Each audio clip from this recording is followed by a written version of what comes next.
Shout out to my daughter. Love you, Ro. I couldn't find any of my actual adult gloves, so this is what I got for the day, but it's good for the bit. Let's do it. We couldn't continue without addressing the gloves, because you're going to see it just all over.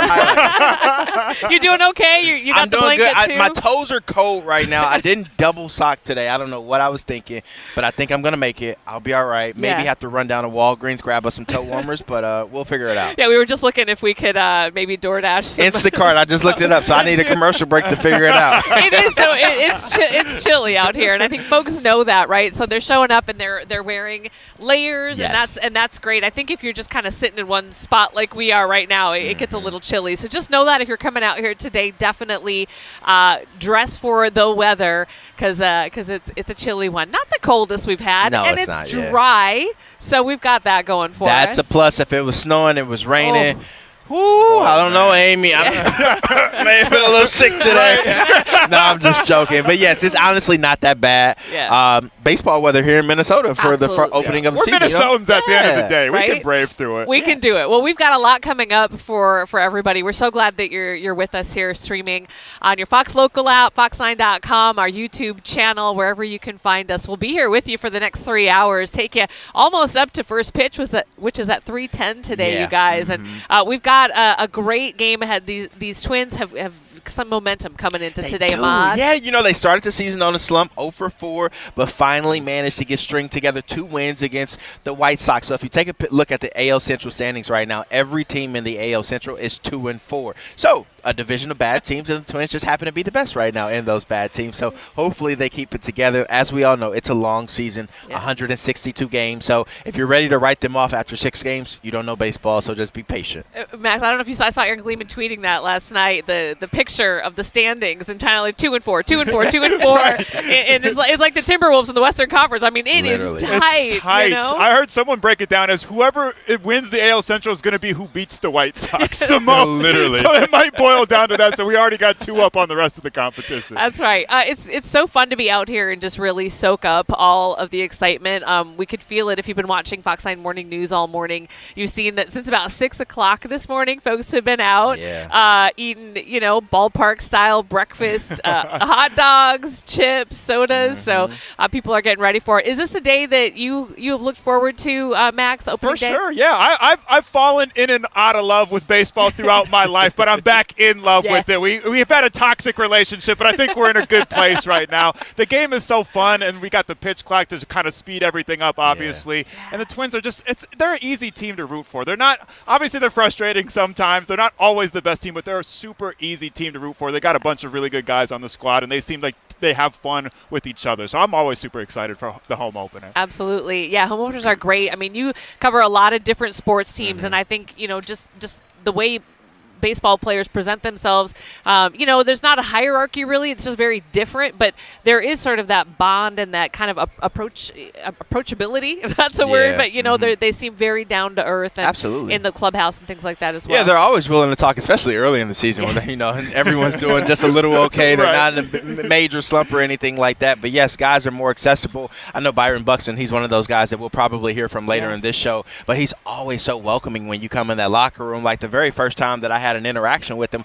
I was like, hey, I'm around, I'm going to be covering you for the next couple of years. He's like, take down my number right now. He was like, let's stay in contact, so he's a really good dude to be around. So are the rest of the Twins organization. They really roll out the red carpet for us here at Fox 9 and allow us to do whatever it is we want to do interview-wise and stuff. So it's a real gym. Not every team is like that. I'll say that. When I worked in St. Louis, you had very little access to those players outside of the media window. So the Twins do it great here. That's fantastic. And, of course, Fox 9 is partnering with the Twins this season. Watching games can be a little tricky, especially when it comes to Twins games. We all know what, kind of happened last year and now rolling into this year. Seems like they've got things figured out, but we on our air are going to have 15 games on Fox for free that you can watch over the air, which I believe hasn't happened since like 2012, something like that. I read. So it's a fantastic opportunity. We're so grateful to be part of that Twins organization and this partnership with them. And we hope that you'll tune in and watch some of those games because you'll know where to find them. It'll be easy. It'll be free. And we're happy to bring that to you. So go on our website. You can see the schedule and see those games coming up. So we talked about, some momentum coming into today. So I think on the field, when you talk about the weather, Ahmad, how does a day like this affect a player? Is it an advantage for hitters, for No. The hitters are at a disadvantage right now because the colder the weather is, the ball doesn't carry as far. So don't expect to see a lot of home runs today. You'll see a lot of long fly ball outs, I'm sure, where guys get to the warning tracks. But hits that in the summertime with 80-degree weather probably will be jumping out of the ballpark. But right now, it's going to be a little tougher to get going, so it's going to be more of a challenge for the players because they have to stay loose in between innings, stay on that heated bench that the Twins have in the dugout to keep yourself warm. Also, with the pitchers, you have to worry about them. They get warmed up for games like this, so they're going to have on multiple layers, I'm sure, 2 jackets in the dugout, to kind of stay ready. But, it's tough to get going, but once you get going, you're ready to go. And like Max just said, luckily for the players, the games are a lot shorter now. So you only have to stay warmed up for about 2.5 hours opposed to the 3-4 hours a couple of years ago. Yeah. Max, not even a torpedo bat is gonna bring up a lot of runs today, right? Right. Like I said to you yesterday on All Day, I almost anonymously ordered a whole box of torpedo bats for the Twins after those first couple of games, but they figured it out. And like Ahmad said, don't expect to see too many home runs today, but they've been connecting with the ball a lot today, and I like their chances against Hunter Brown tonight. All right, Bomba Squad back in action. Let's go. We hope. I just heard Amber in my ear, and it sounds like we have maybe somebody ready to go, Amber, but I wasn't able to catch who that is. Do we want to go somewhere? Oh. Okay, all right. We're just keeping an eye because we've got folks everywhere. Lauren Andrago is here. Adam Lorenz is here. He's walking around as well, talking to some folks. But we've got a shot that keeps freezing up, I think. So, Amber, you just let us know when we're ready to go with Lauren. But coming up, the cameras are cold. They are literally freezing up. It's all good. We've got so many great guests coming up today as well, you guys. In addition to our crew who's walking around, and Rob Olsen is here. We talked about Byron Buxton. So Dom Mitchell is down there, and I believe she's going to be talking to him coming up as well. But we've got some of the folks from the Twins here. We're going to talk about some of the new foods. What is a go-to for you guys when you come to the ballpark? Chicken tenders and fries. Yeah. Get it? You can never go wrong if you get enough dipping sauce. It always tastes good with the right amount of dipping sauce. Now, I was at the Taste of the Twins event the other day. Oh, yeah. Tell us about it. My goodness. The Vinya's sweet and sour fried pork. Oh.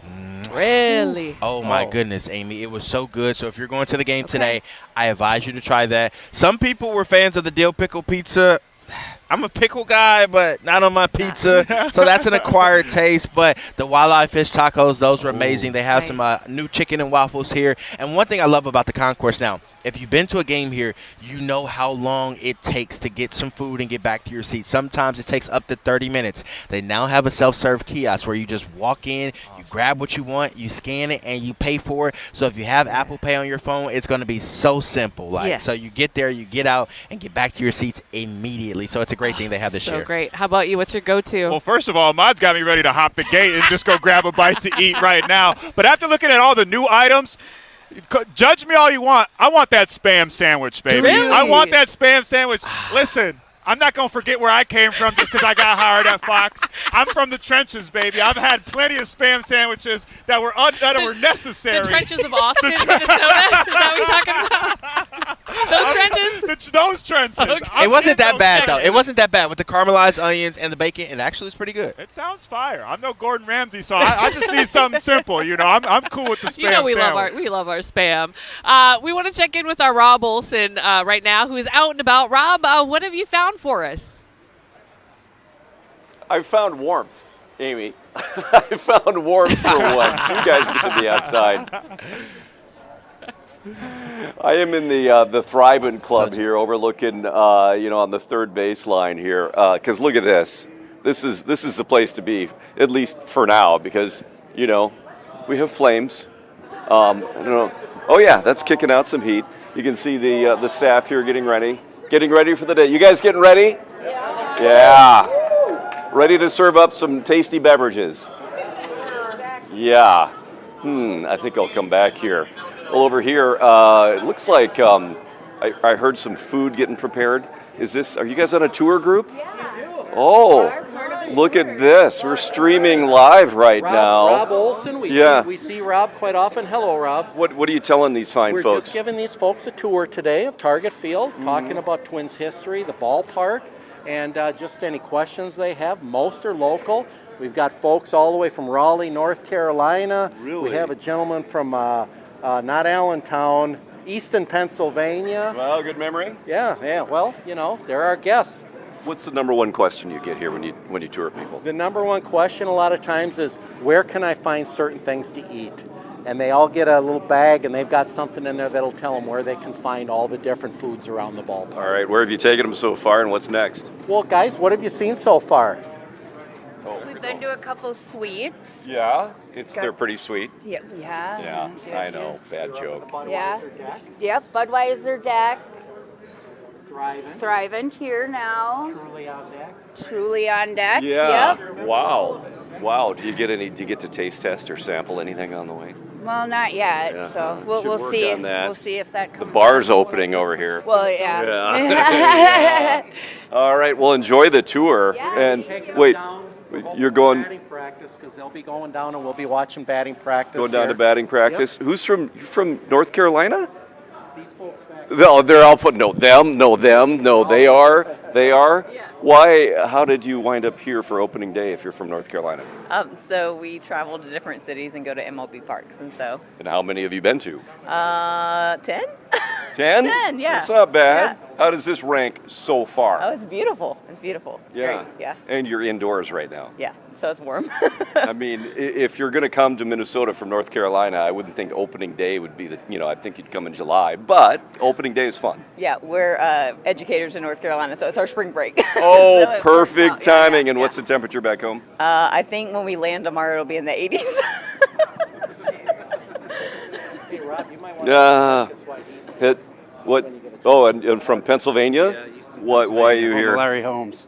Why are you in Minnesota for opening day? I'm going to all 30 Major League Baseball stadiums. This is number 16 for me. I wanted to be here for opening day. A little chilly, but still gonna have a good time. It's not bad. Good giveaway on first day. Well, the nice thing, it's kind of fun to be here when it's on opening day, when it's cold, because it doesn't matter. Everybody shows up for opening day, and so then that's the experience of being in the Minnesota chill to see a packed ballpark. Yeah, you could feel the buzz in the city this morning. Going out to breakfast. Well, it's everyone's people wearing, shivering. That's the buzz. Yeah. Everyone's wearing their Twins gear. It's pretty neat to see. So, Yeah, definitely. from what you've seen so far, how do you compare this to others? Your favorites? It's beautiful. I mean, I like, because of the cold weather here, they can close things up, and then when the weather gets nicer, they can open up stuff. So like up in the Truly deck, that was incredible. Really nice place to be. But then in the summer, they open up all the windows and it's just all open air. Yeah. So it'd be neat to see in the summertime as well. Yeah, and if you're down on the main concourse seating areas, there's some heat lamps too. Yeah. Some of the suites had it above your head. That was pretty neat. Definitely pretty neat. Enjoy the game. Thank you so much. All right, there you go. Enjoy the tour. Sorry to bother you and interrupt you. Enjoy your stay. But yeah, this is where we, these hours pregame is where you see all the staff who are here getting ready, getting briefed, sort of chilling out sometimes before the game, or getting food prepared here, and a lot of delicious food. How you doing? Yep, there you go. This is great. Now, obviously, this is for certain ticket holders in these areas, in the club areas. But if you get a chance, I'd say buy a ticket up here, because it's great, especially on days like this where you can go out to watch the game and you can come in to warm up and still see it out through the windows, and then go in and out a little bit. And look at this; they even have the tap to order here. There's just so many improvements here, as we get into this modern era. So much tradition in baseball, but when it comes to how you get your food, forget tradition. We'll just make it easier for you. I'm going to hang out up here for a little bit anyway before I venture out into the cold, because it's going to be fun here when you get everybody rolling in, and they don't care what the temperature is. They don't care. They just care that baseball is back at home in Target Field, and the sign of spring and summer. This is a pretty big one. Guys, we're going to send it back to you out in the cold. Sorry about that. Wow, Rob, thank you. Just rub it in, Rob. You want to trade places? I'm more than open to do that with you right now. Nope. Actually, I would have done that a couple good. of minutes ago. Except Tim Laudner just came and joined us. So we're good. Ha-ha. We're good. Rob now. Olson. Look who's jealous now. Yeah. Just kidding, Rob. Thank you. Yeah, I know, right? We appreciate you. Yeah, thank you, Rob. So joining us now, Tim Laudner. Thanks so much for being with us. Thanks we for having appreciate me. your time today. Who's talking about cold? Yeah, right? I put on some number 15 sunscreen this morning. Oh, wow. You got to protect yourself. Come on. Max said he'd give you some of his hair, too. I can let you borrow some if you need to put some in boy, the, could in I the use ears. some of that. Yeah. Once it comes summertime, you can borrow all of it, Yeah, I got hair, but I didn't bring it today. Yeah, here we go. Tim Laudner, Twins icon. Just so many of us remember the watching Tim and the impact that he had on this team and this city and this community. And we're so grateful that you're here. What does opening day mean to you Well, here, the home opener? It should be a national holiday. That's what I think. But nobody really cares about what I think. But it's special. It signifies so many things. The start of spring. And, yeah, I know we've talked about the weather a little bit today, but there have been plenty of home openers that have been a lot colder than this, maybe a little bit sunnier, but you know what? We get what we get, and we're going to make the most of it. I think we're going to have a full house today, and it just starts the spring. Here we go. Looking for a really, really good, long, prosperous summer. That's Tim, what we're looking for. As a guy who played the game, how demoralizing are slow starts to the team, or are they at all? Nah, they're not. I told somebody the other day, I said, if this 4-game losing streak would have happened in late June, nobody would have batted an eye. It's just part of the game. I also know that the Minnesota Twins right now, they're not the Dodgers. They're not undefeated. But they're not the Atlanta Braves, who haven't won a game either. Talk about it. And the other part of it, too, is that when you take a look at the American League Central, they're all the same. Yep. And so the Minnesota Twins still have an opportunity to pull away from these guys. And the thing that I like the most that I'm probably going to be talking about a little later is the fact that I think these guys can pitch. And you've got to be able to pitch the ball and catch the ball over the course of 162 games if you're going to be successful. Yeah. Tim, you mentioned the Dodgers. They're the reigning World Series Everybody champions. hates the Dodgers. Everybody hates the Dodgers. Everybody hates the Dodgers. You've been to that mountaintop. Sure. You've reached that World Series title. How close do you think that this current Twin squad is from being able to compete for a World Series? Well, that's one of the things that's really, really hard to put your finger on this early in the season. But I do think that they have a core of players that are capable, experienced, but are also capable of being able to go ahead and play the last game of the season, because that's the goal, is to stand shoulder to shoulder with 25 other guys and be able to play on that last day of the season, which is Game 7, early November.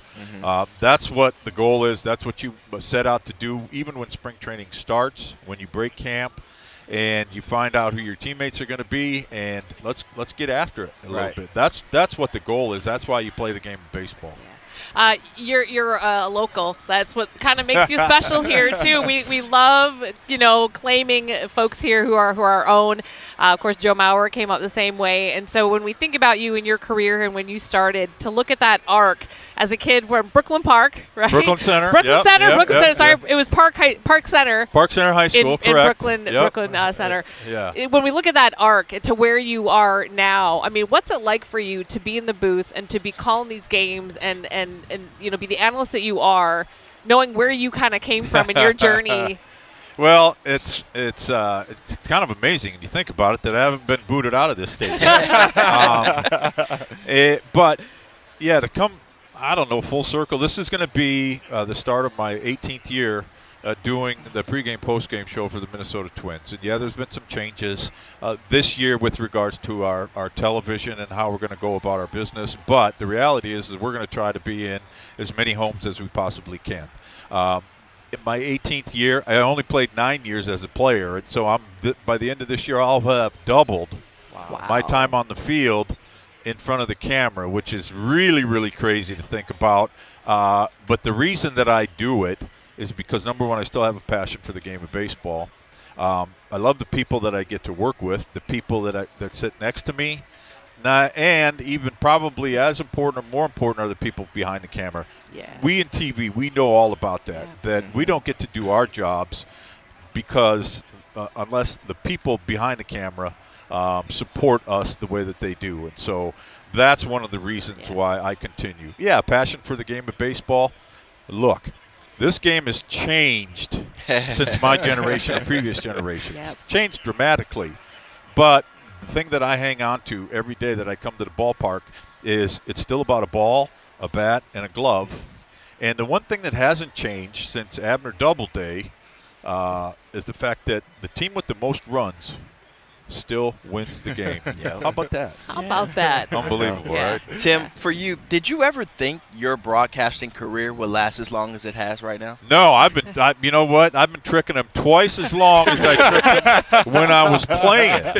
So as soon as they start catching on to the fact that I don't have any talent in front of the camera, then I'll be put out to pasture. But for right now, I'm going to do my best to keep tricking them to the best of my ability. What are some of your fondest memories as being a broadcaster here? Oh, my goodness, the people I get to work with. And look, I worked with the late, great Tom Hanneman. Was unbelievable. Was just such a mentor, not to just me, but to everybody else that he came in contact with, and we miss him dearly. A lot of people over the course of the years, and like I said before, we're starting to see some different changes going on with regards to broadcast television. The other thing is that I was over at your studio the other morning, and Channel 9, Fox 9, is going to be televising 15 games this year. Yes, sir. I can't believe you guys haven't brought that up yet. I know. You're a pro. You did it for us. That's a deep tease. That's what we call that. Where do I punch in? Can you take us back? Can we go back to '87 just for a moment? I mean, I'm looking at your ring there shining, and it's such a special time for Twins fans, for Minnesotans.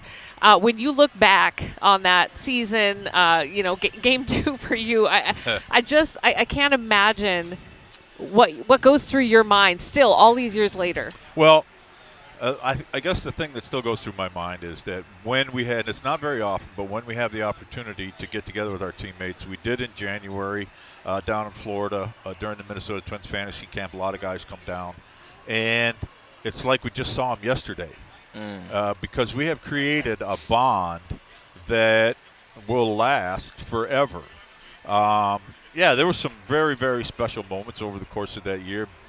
Winning the championship, league championship in Detroit, coming back to a house full of people in the Metrodome on the spontaneity that may never be duplicated again at 10 o'clock on a Monday night. The winning the World Series. Yeah, I got stories for days. I don't know how much time. 3 hours, Tim. Let's go. I got to go to work today. I mean, it's the thing that I always hold on to is the fact that when we won Game 7 against the St. Louis Cardinals, I woke up that morning and I was a Major League Baseball player, so fortunate to be able to play in the World Series, to be able to play Game 7 in the World Series. But I don't think I woke up any different on the Monday morning after. What did change maybe were other people's perceptions of who I was. But I'd like to think that I'm the same person that showed up that Sunday morning ready to play Game 7. The other thing that has become very noticeable as I and some of my buddies, Kent Hrbek, one of them, as we travel around the Midwest, outstate and out of state, we run into people that say, hey, I was at those games. And so we hit the clicker, and we're up to about 400,000 every time. All 4 home games. So it's like, wow, they squeezed them in there. Kind of funny. That's Tim, right. for you just brought up the partnership now that the Twins have with Fox 9. What does this mean for you, and what does this mean for fans at home? Well, I always talk about, and look, I'm out on the street as much as anybody. And people come up and they ask me, they go, hey, what about this? What about that? And all these people they're Twins fans, and they want to know where they can watch. And so if you have accessibility and availability, if people know where they're going to go. And we had some incidents last year, and I had some, a couple of buddies, some of them, older, and I said, look, you're going to have to change your streaming service or something. but you can still watch. And it's hard for old people to understand that. And his question to me was, well, are they still going to be on channel 386? And I go, I don't. It's way over my pay grade. I don't know. But I know you can find it. Go find somebody young that can come into your house and figure this stuff out for you. That's what I'd have to do. Yeah. And so they just want to know where they can watch, how they can get it, because they want to be able to sit down and watch Twins games on TV. And what you guys are doing over at Fox, maybe it's the start of something big. I don't know. I don't have any idea. We sure hope so. Yeah, we do. Tim, you mentioned some of the changes in baseball going on, and one of those changes that's been on the horizon for a while now is this automatic ball strike system that they got supposedly coming in the near future. As a former catcher, I'd imagine you have some pretty strong opinions about that. Not really. No. I don't want you know what? I think that there's a human element to the game. This game of baseball they've gone through quite a few changes. Some of them a little bit too late, because now they took out a runner's ability to be able to slam into a catcher at home plate. Yep. Well, where were they when I needed them? Because I got my bell rung a bunch of times, and now that's a no-no. And they made the bases bigger.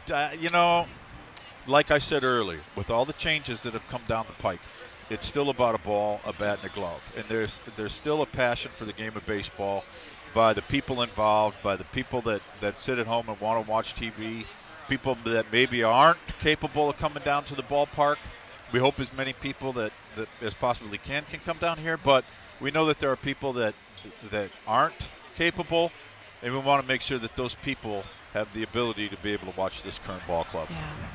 Tim Laudner, it has been a pleasure to talk to you. Really. I mean, just growing up watching you and that special era of Twins baseball, it's just an honor to have you here. Thank you. Bless your heart. And I won't say I was a kid when I was doing it. Some ID. I wasn't there. Wally the Beer Man didn't sell me anything, I promise. You guys aren't old enough. I wasn't born yet. No, I wasn't born yet either. I thought we were going to be good friends. I saw you on YouTube, though. Twins legend Tim Laudner, thanks so much. And amazing broadcaster as well. We appreciate your time. Have fun today. Thank you. I'm going to have a Good blast. one. All right. We appreciate your time. All right. So let's send it over to, I believe, Adam Lorenz has found some friends. Adam, where are you at? You know, I am just right behind you right now, Amy. This is my first ever opening day here at Target Field, but I am with Bradley Swanson. This is number 18 opening days for you? This is 18. That's unbelievable. Unbelievable. Now, wait, you got to tell me. Buffalo Lakes, Minnesota. Buffalo Lake, Minnesota. How far is that from here? It's about 85 miles. 85 miles. He's driving down. And how many games you go to every year? 20 to 30.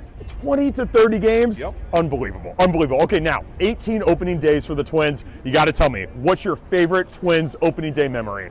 2010, without a doubt. This Palace opening up, I mean, this was a dream come true for any Twins fan to get to see this place materialize and become a reality. So by far, opening this place up was a jewel. Absolutely. And now how about just your favorite Twins memory overall? In this place, I'm probably going to say the 2014 when we hosted the All-Star game. Yep. That was just 3 days of so much fun. We went to all the events. They had the Futures game, the Celebrity Softball game, Home Run Derby, and then of course, the All-Star game. And it was the week of my birthday, so I mean, they had actually a couple of the bartenders up in this bar up there in the right field bar brought like cupcakes and a cake, and it was unreal. It was just awesome. That's awesome. Now listen, Bradley and I, we were talking. Bradley's not just a Twins fan here. He is a huge baseball fan, and he's pumped for the Fox 9 Town Ball Tour. Is that right? Yes. What's the city that we're going to be coming to that's close to you now? The stop closest to us is Brownton, Minnesota. Brownton, Minnesota. And Bradley's going to be there. Yep. Which Fox 9 personality are you most looking forward to seeing in Brownton, Minnesota? Ian Leonard. Ian Leonard. What do you like most about Ian? Because he's fun, he's crazy, and he seems like a good guy. Amazing. Ian Leonard fan right here. Yes. Bradley Swanson, 18 years of opening day baseball for the Twins. It really is unbelievable. And this is my first. Hey, how lucky am I to meet you today? Welcome to Target Field. Thank you so much, Bradley. Thank you. Amy, Ahmad, Max, back to you all. Oh, we're going to toss it right to break. All right, coming up more from Target Field. Coming up next. Don't go anywhere. All day continues right after this.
welcome back.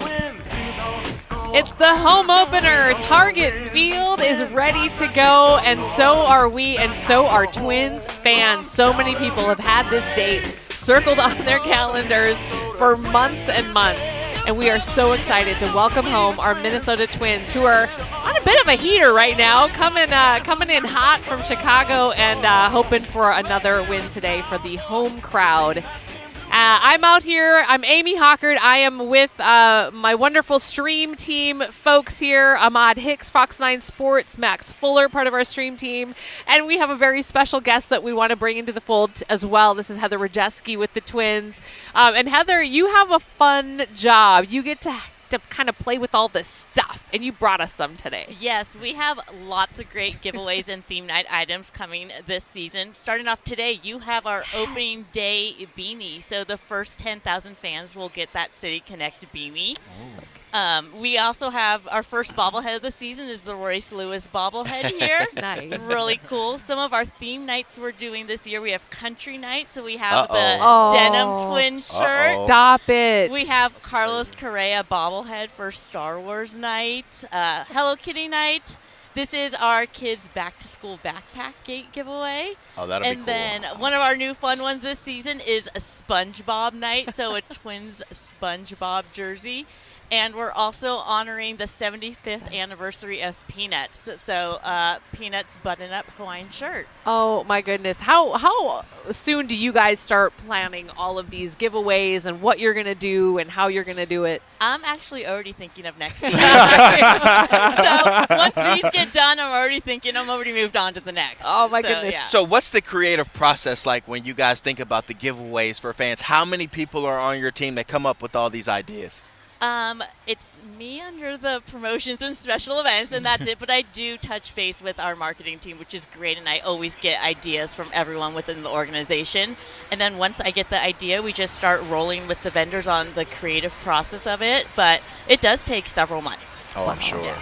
So I'd imagine that you're part of the creative process for like the post-game concerts and stuff like that. I do. I was at Flow Ride night last year. It was amazing. Take me back. If I could build a time machine, forget going to see any historical event. I'm just going to go back to Flow Ride night. I believe you guys have Nelly coming this year. Like, what goes into the process of deciding who's going to perform? July 11th. So we decided that one probably towards the end of next season. We just kind of look at what artists are available, and we work with a booking agent, and he was available, so we locked him in, and we're very excited for that one. And we do have a country artist that we can't announce just yet coming in August. Okay. So a little deep tease there. A little deep tease for a country night. You might find that around June-ish. Okay, Yes. I love it. Of the items that you've had over the years, has there been something that's just been so popular that people like were selling it on eBay for $2,000 or like what's taken off? I mean, our giveaway jerseys, the replica jerseys, have done really well. Those are really hot items, and I loved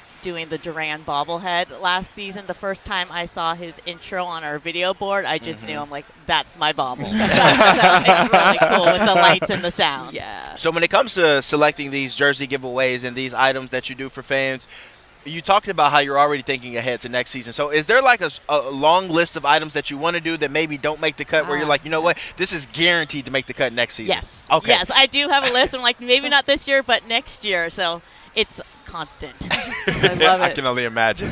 For you, what do fans say? Like, is there ever an outcry? Like, when they get to the game, they're not one of the first 10,000, but they're like, how do I get access to this? Like, this beanie. Yes. Like, how can fans get these giveaways if they're not at the games? You have to be at the game and get in line early for them. Because 10,001 is not getting Exactly. Yeah. Not as Sorry. catchy. Oh, these are so great. Is there anything you've had to leave on the cutting room floor that's like not going to be in the future? Something you really wanted to do that you weren't quite able to pull off? Well, actually, for this bobble, the Royce Lewis bobblehead this season, I really wanted there to be liquid in the base, so it looked like water in the lakes, trying to move. And I tried for a few months to make that happen. Unfortunately, we just couldn't get it right, so I had to scrap that idea. But it was I really tried.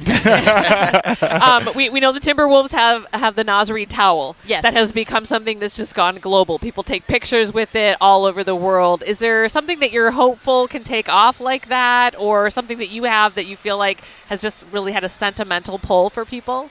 I would say like a lot of the bobbleheads, especially if it's about a historic moment, people really love that, and just kind of like throughout the years, it means so much to them. And even just the jerseys, if it's a certain player, those always seem to take off. Nice. Absolutely. I'm always a fan favorite when I come to the ballpark of giveaways, especially a member of the media. We get those giveaways, so I'm always happy to go back home with my souvenirs. So this is good stuff. You guys did a great job this season. You really did. Thank you so much. Yeah, Thank you. Knocked it out of the park. Pun intended. There. I love it. Even got the scruff on the bobblehead there. Yeah, I love the detail, the all attention. the little details. And this is a decal. Everything's hand painted. People don't Wow. realize Really? each one's hand painted. Ooh, that's incredible. That takes a lot of time, I'm sure. Yep. Wow. And that denim shirt is going to be so fire. There's going to be so many people who are going to be, oh my gosh, I want that. That's going to be clean. Oh, yeah. So great. That's You might going know triple platinum at Cowboy Yes. Jacks this season. Seriously. You guys might know the right person to ask right now. Right, exactly. that. Might have that connection. Heather, thank you so much for joining us. We Thank really you. appreciate it. And how fun. Again, the concert series happen as well, and you will find out who a secret act is coming up as well. So we appreciate you bringing all the swag and all the goodies here. So much fun. Yep, Thank and you better you. get here early, because if not, there's a lot of people in line already. So 10,000 people are going to get that. It's going to go fast. It's chilly. The City Connect version is so pretty. All right, we have Amber. Where do we want to go? I'm going to Don. Don. Yeah, Don, talk to a wait player. Second. Don, down on the field. What you got for us, Don Mitchell? Well, hello. Where are you going to go? We're going to take you to the players. That's what we're going to do. They're taking batting practice right now for the very first time before they open up the season. So it's going to be amazing. But before the guys went into their team meeting and before they came out here, we absolutely talked to a good number of players actually in the locker room. But the one guy that many people want to hear from, Byron Buxton. You know, Buck loves Minnesota. He's happy to still be here. And he's also coming off that great game where he hit a 446-foot home run. So the bat's finally exploding the last two games in Chicago. And so here's my one-on-one interview with Buck. First of all, the obligatory, you got your home opener. Again, it's cold. You come on the heels of the 2 wins. You start off with that huge home run. How you feeling right now? Feel good. Obviously, good to get back home and get back in front of our home crowd to kick things off. So, just ready for the day, eventful day, obviously, but trying to take it all in. 446 yards that homer was yesterday, and you knew it right away. When did you start feeling your swing yesterday? Kind of from the get-go, Obviously, we waited around a little bit, so I had some time to kind of figure out some things with my swing ahead of time, and just went out there and trusted the process, and it was good.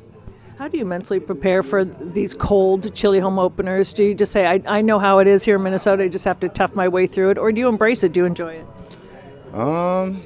Just kind of have to embrace it. You start to realize that both teams have to play in it, So it's just all about going out there, doing what you're supposed to do, and at the end of the day, it's all about winning. So cold kind of don't really matter when you focused on winning. Yeah, and you guys really shook off St. Louis in that first game in Chicago. I think Rocco was saying, hey, a lot of it was just kind of bad luck, bad timing on some things, and it just kind of clicked the last 2 games. What was that difference, do you think? Like you said, things falling our way, hard hits falling and bloopers falling in there too. So when you get that, the confidence starts to roll back around, and you kind of take a little bit more pressure off yourself to go out there and just have quality at bats. Looking forward to that reception of the home fans. They just love you. Yeah, I love it here. So to be able to be blessed to come out again, to wear this Twins uniform across my chest here is don't take it a day for granted. So just going out there, like I said, trying to take it all in. You know what? Buck is not taking a day for granted, and a lot of other guys that have been here a little bit, like Matt Wallner, the Minnesota native, they say it never gets old. Opening day, maybe they don't have as many jitters as the first time or nerves, but each and every time, it's like that first day of school. And Matt Wallner told me, he goes, I just love it. I have friends, I'll have family, all in the stands. The weather doesn't matter to me. Opening day at home is always something special. And coming up in a little bit, Amy and Ahmad, we're going to hear from one of the new players on the team, Ty France. He is a new first baseman, and he's from San Diego, so he's still getting ready for this weather, but we'll talk to him coming up in just a little bit. Appreciate you, Don. It's funny that Don said that they don't care about the weather, that it's another – they shouldn't care because they live in Minnesota. They play here in Minnesota. But for us fans – luckily for us, we can dress in layers. They can't on the field, but they do have heated benches. I sat on them earlier this morning. My goodness, we need that right now, Amy. I know, but not heated for the Astros, though, right? No, I mean, come on. Take it away. Make them be cold. Yes, make it hard. Make them go in the clubhouse or something to get warm. Well, we are just getting warmed up here on All Day Live. We're here till 3 o'clock. We're going to take you almost right up into first pitch. Got a lot more in store for you. We're going to take a quick break and come back. It is the home opener for the Minnesota Twins. Stay with us.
Welcome back to Target Field. We are live. It is All Day Live here on opening day for your Minnesota Twins taking on the Astros. First pitch, 3:10.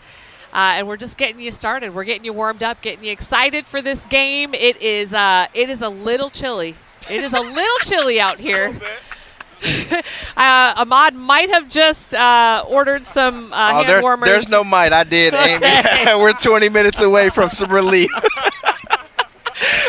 So, Nate, if you're listening, going to be sending that back on my expense report. Going to be expensing some hand warmers here shortly and some foot warmers because your Nikes just aren't. No, they aren't cutting it right now. I wore thick socks today, but they aren't doing the job either. So Rand will bring the heat relief pitch, and the Uber Eats guy will bring the relief with the hand warmers. You heard it from Max Fuller, who's also joining myself and Ahmad Hicks out here today. You guys, home opener is it's just special. We are out here broadcasting every home opener, and we never get sick of it. And the line already, you guys, for people to get in, the gates open up at 1 o'clock. What time did you get here? About 11. I got here at 9:30, and there was already people outside. And when I walked inside, they told me people were here at 6 a.m. Yes. And I was like, are there first come, first served seats? I was a little confused. I didn't know what was going on, but nonetheless, people are excited about today. It's a tradition for a lot of people. I ran into somebody who's sort of at the front of the line there, and she said, I work downtown, and so this is just a tradition for me. I come here. She got here at 5:15 this morning and has been walking around ever since. Wow. And she had a smile on her face. She was so happy to be here. Had some hot dogs this morning at 6 o'clock for the breakfast. Where did she get those from? They had it this morning from 6 to 9. They had a breakfast for people that was like hot dogs and chips and sodas and stuff. So, they set it up for folks, and then the plaza opened up, and people have just been. I mean, we're surrounded by a sea of people right now, and it's amazing, and everybody's smiling, looking. Some people jumping around a little bit trying to stay warm, but they brought blankets. We're Minnesotans. We know how to do that. Well, look, I brought my blanket today. Yeah, you did. I just didn't dress in enough layers today. Yeah. I thought I have on leggings though, guys. I don't know if you can see them. You do? But I have on leggings underneath here. You do. So I was kind of prepared. Yes. But they're doing okay right now. Just my toes. That's all. Just my toes. Warmers are on their way, right, Max? Yes. They're going to be all right. Hey, we've got a cast of friends out here today with us. Our Lauren Andrago is out here. Adam Lorenz, part of our stream team as well, has been roaming around. And, Adam is new to the area and getting to know folks. So this is his first time here out at Target Field in this capacity. Welcome to the home opener, Adam.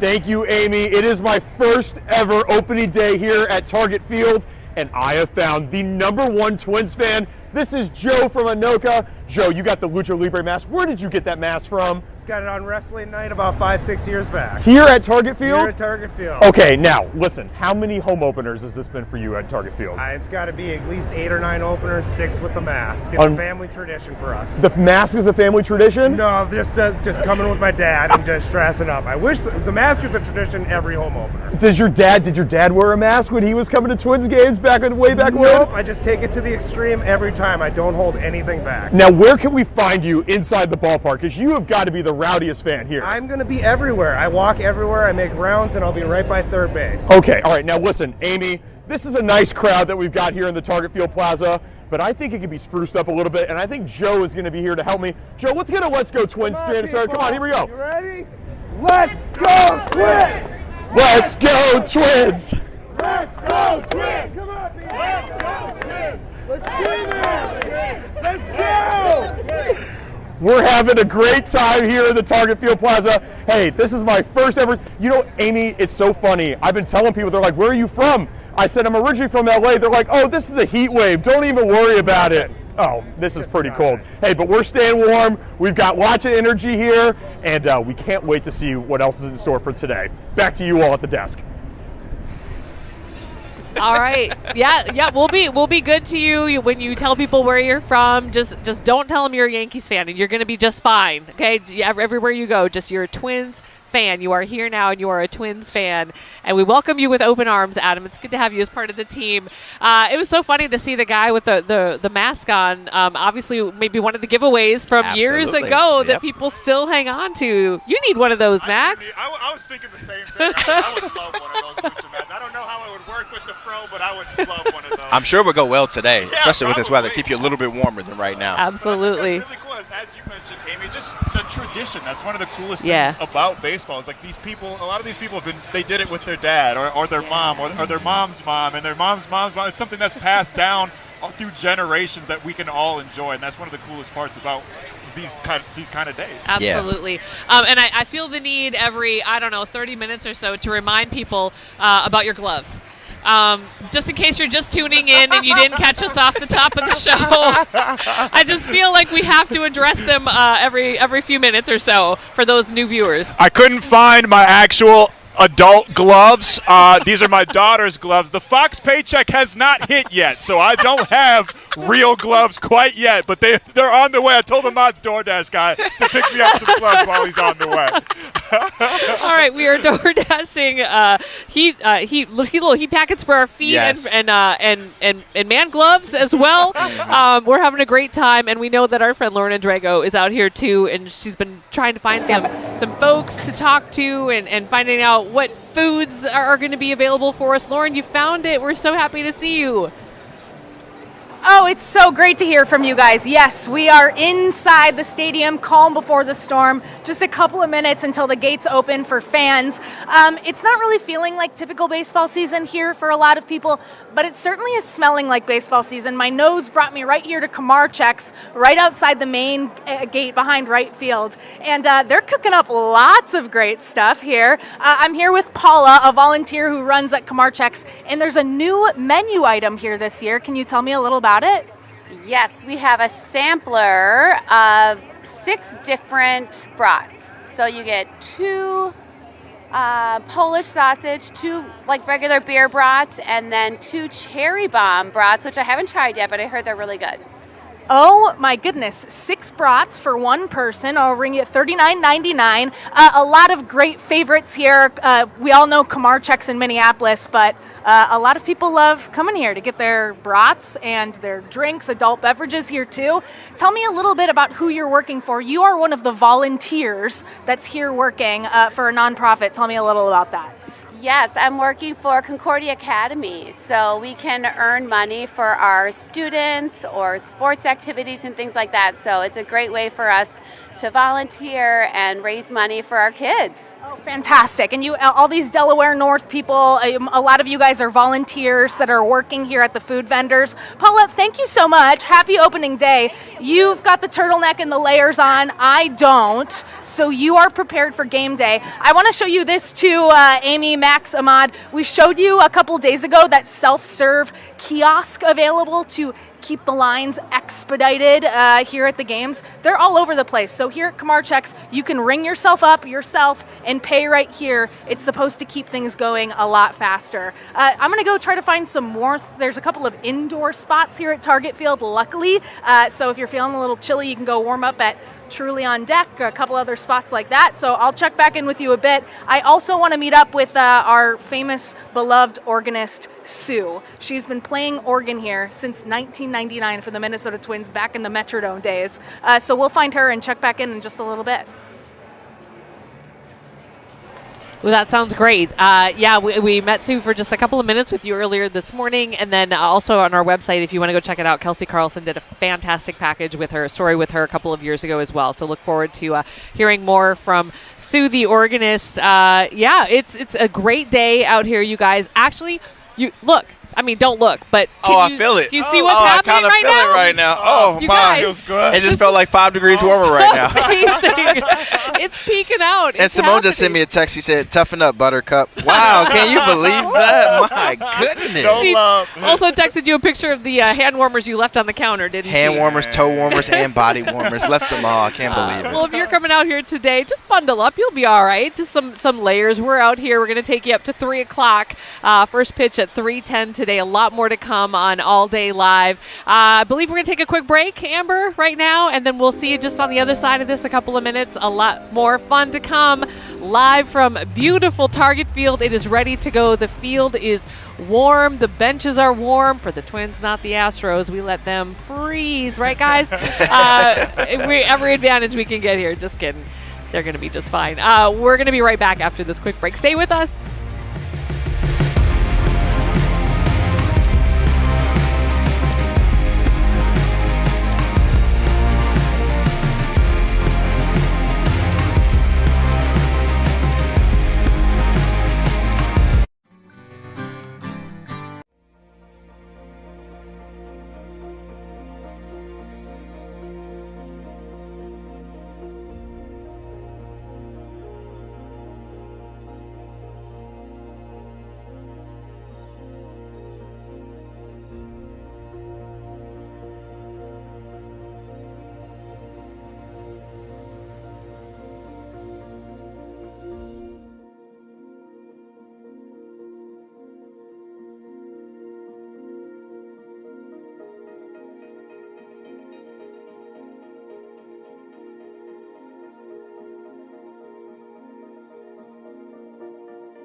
We're good. We're good. Thank you. All right, welcome back to Target Field, everybody. This on, look at it. I can't. I'm just speechless God, right now. so good. It is starting to peak out just ever so slightly, and it has changed the game. It is warmer. Is this why Tim said he needed some sunscreen on? Yeah, Tim Laudner a little bit early said he needed some sunscreen. You're not kidding. Even in the clouds, you need that sunscreen. But we are out here at Target Field. I'm Amy Hockert alongside Ahmad Hicks, Fox 9 Sports, and Max Fuller, who is a Fox Niner now. We're super excited that you're part of the team.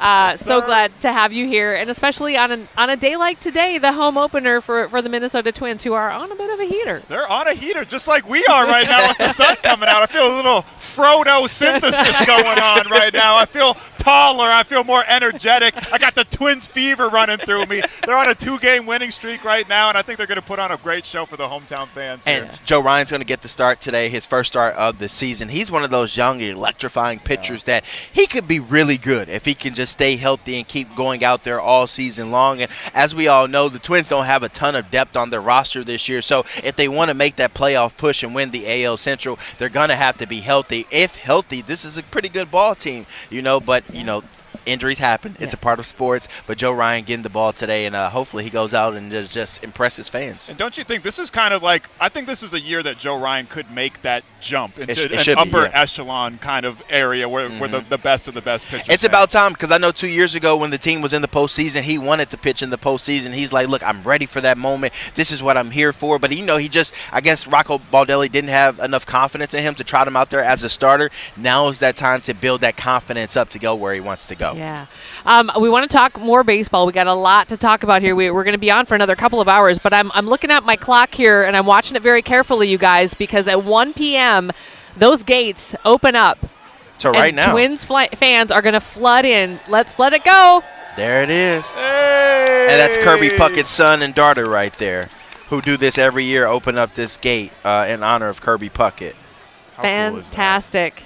And look at that. And I know they have that new technology now. I don't know if we mentioned that on this show, Amy, where people no longer have to scan their tickets or anything. Sometimes if you just have a facial recognition, you can just walk through and it says how many tickets you have. So some people don't even have to stop, So it's a really phenomenal thing, and helps speed things up. It's a benefit for everybody involved, right? Yeah, there's Mayor Fry right there welcoming folks as well at the gate. And, different gates are going to have different folks, notable former Twins players. We've got Tony Oliva, legend, Kent Hrbek, of course, Nelson Cruz, who's I think throwing out first pitch today. Yeah. Justin Morneau, Dan Gladden, and then of course we mentioned Kirby Puckett Jr. and Catherine Puckett, the son and daughter of legend Kirby Puckett as well. So there they are, welcoming fans in at gate number 34. Gotta love it. It is such an exciting day. Okay, we can come back to us. Yeah, we can come back to us. But you can see the folks kind of filtering in behind us. This line. It's moving now. Yep, it's been static for the last several hours. Ahmad, you said you were out here about 9:30. Yeah, 9:30, and there were outside. Yeah, there were folks here. I was just like, I hope they had enough blankets. They only had like 1 or 2. I'm like, it's a little chilly right now. A couple of hours to go. It is. They're going to be up and cheering and moving around, and it's going to be a great game. Are you guys excited? You guys excited for the game? Let's go Twins! Woo! Let's go Twins! Hey, what's up, man? Just got to get him going. That's our job here. Along this route, as people are walking in, this is our job. Team hype man right now. Right? We're partners with the Twins. Might as well hype fans up as they're walking inside.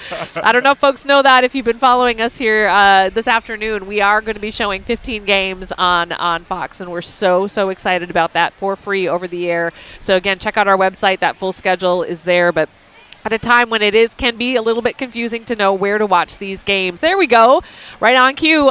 You can just find them right here. It's free over the air, and we are really excited about this partnership that we have with the Twins. And, like Tim Laudner said earlier, maybe this is the beginning of something really special, and we hope that we can bring you more in the future. But for now, this is what we're looking at. And we have some 30-minute pregame shows before all of those games. So every Tuesday we'll have a pregame show before the actual game, so you'll get a chance to, build up that excitement with us here on Fox 9 and then watch the game on Fox 9. Absolutely. Get that local coverage. There's nothing better than that when we're talking about the Twins. All right, so gates open here at 1. We just saw that. The first 10,000 fans are going to get one of those really cool Twin City Connect beanies that we showed you a little bit earlier. Yeah, first pitch is Nelson Cruz. Incredible icon, part of that Bomba squad that we all know and love so much. National anthem today is the cast of Grease, which heard them earlier. They were good. Were they good? Okay. Yes, they did their audition.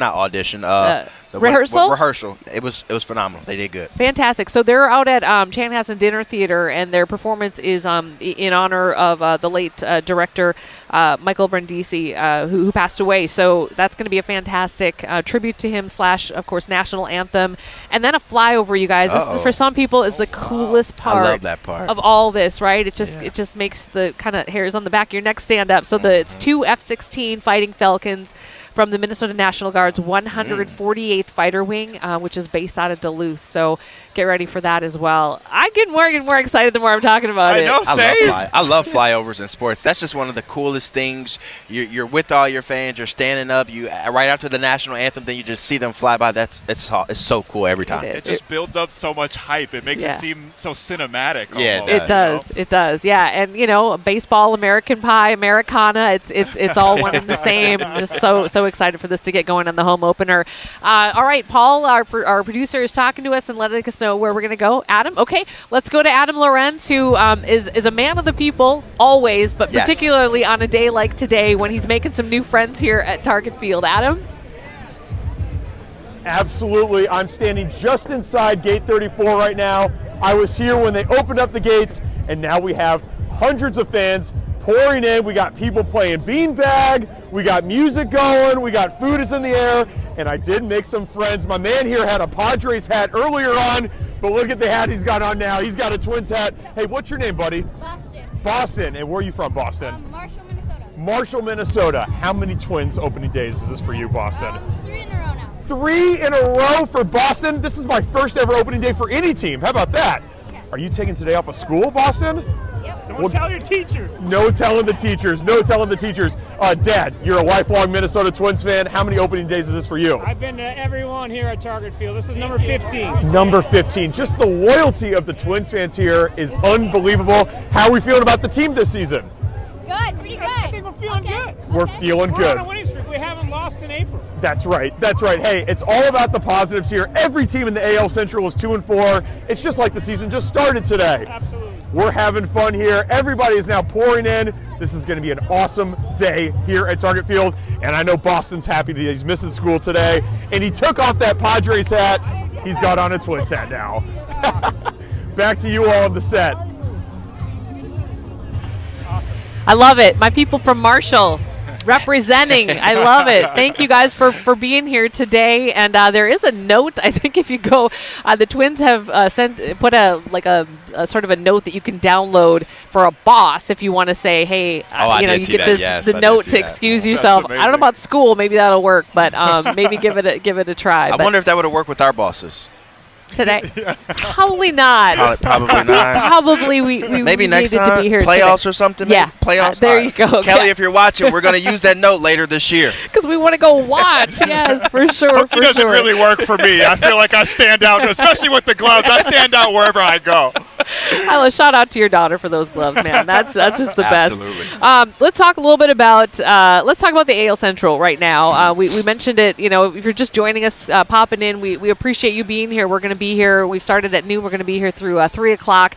But swinging around to some of these topics again, because AL Central, as you're taking a look at it, you might look at the Twins' record coming in to today and go, ooh, boy. Right.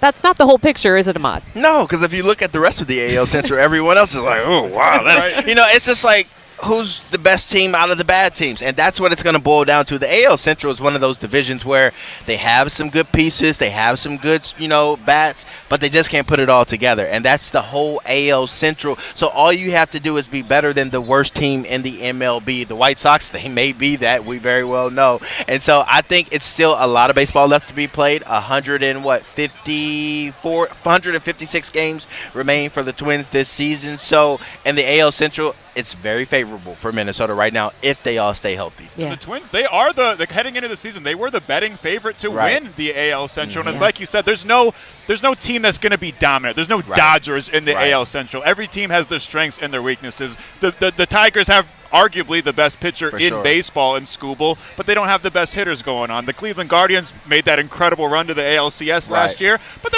we've seen them play. They're not the best team in the world. Yeah. And the Royals, I mean, they got Witt Jr. He was one of the MVP candidates last season, but there's a lot of holes in their game too. So I think the Twins, like you said, it's a very favorable schedule for them. But it's important for them to win the Central because we all know, like, the Central is kind of like so bad compared to the other American League teams that wild card spot will be so far out of the picture, you know, if they go through some slumps and whatnot. So the Twins definitely need to stay at the top of the AL Central. And of course, the one wild card that every team deals with is health and injuries. You know, keeping these guys healthy, particularly Buxton and Correa. How deep are these Twins? And how important is it? They're not deep. That's the problem with the Minnesota Twins each and every year. I mean, you can hardly name starting pitchers outside of their starting five. And Byron Buxton, if he can't stay healthy in center field, who do you have behind him? Harrison Bader is starting in left field. He may shift over to center field, but this is not a guy known for his power and production at the plate like we've kind of seen early in this season. So you're just banking on Byron Buxton, Royce Lewis coming back healthy and helping this team out, because we all know the Minnesota Twins have a different identity when Royce Lewis is playing. When Royce Lewis is not playing, they are not the same team. Yeah, absolutely. They just don't. Yeah, they just don't have the same energy without Royce Lewis. He brings such a spark to the team. And even if the Twins did have some depth, even the depth is getting hurt. Royce Lewis gets hurt, and then Brooks Lee gets hurt right after that. Yeah. So it doesn't matter how much depth you have if everybody's getting hurt. Health is the main concern for the Twins this season. If they can stay healthy,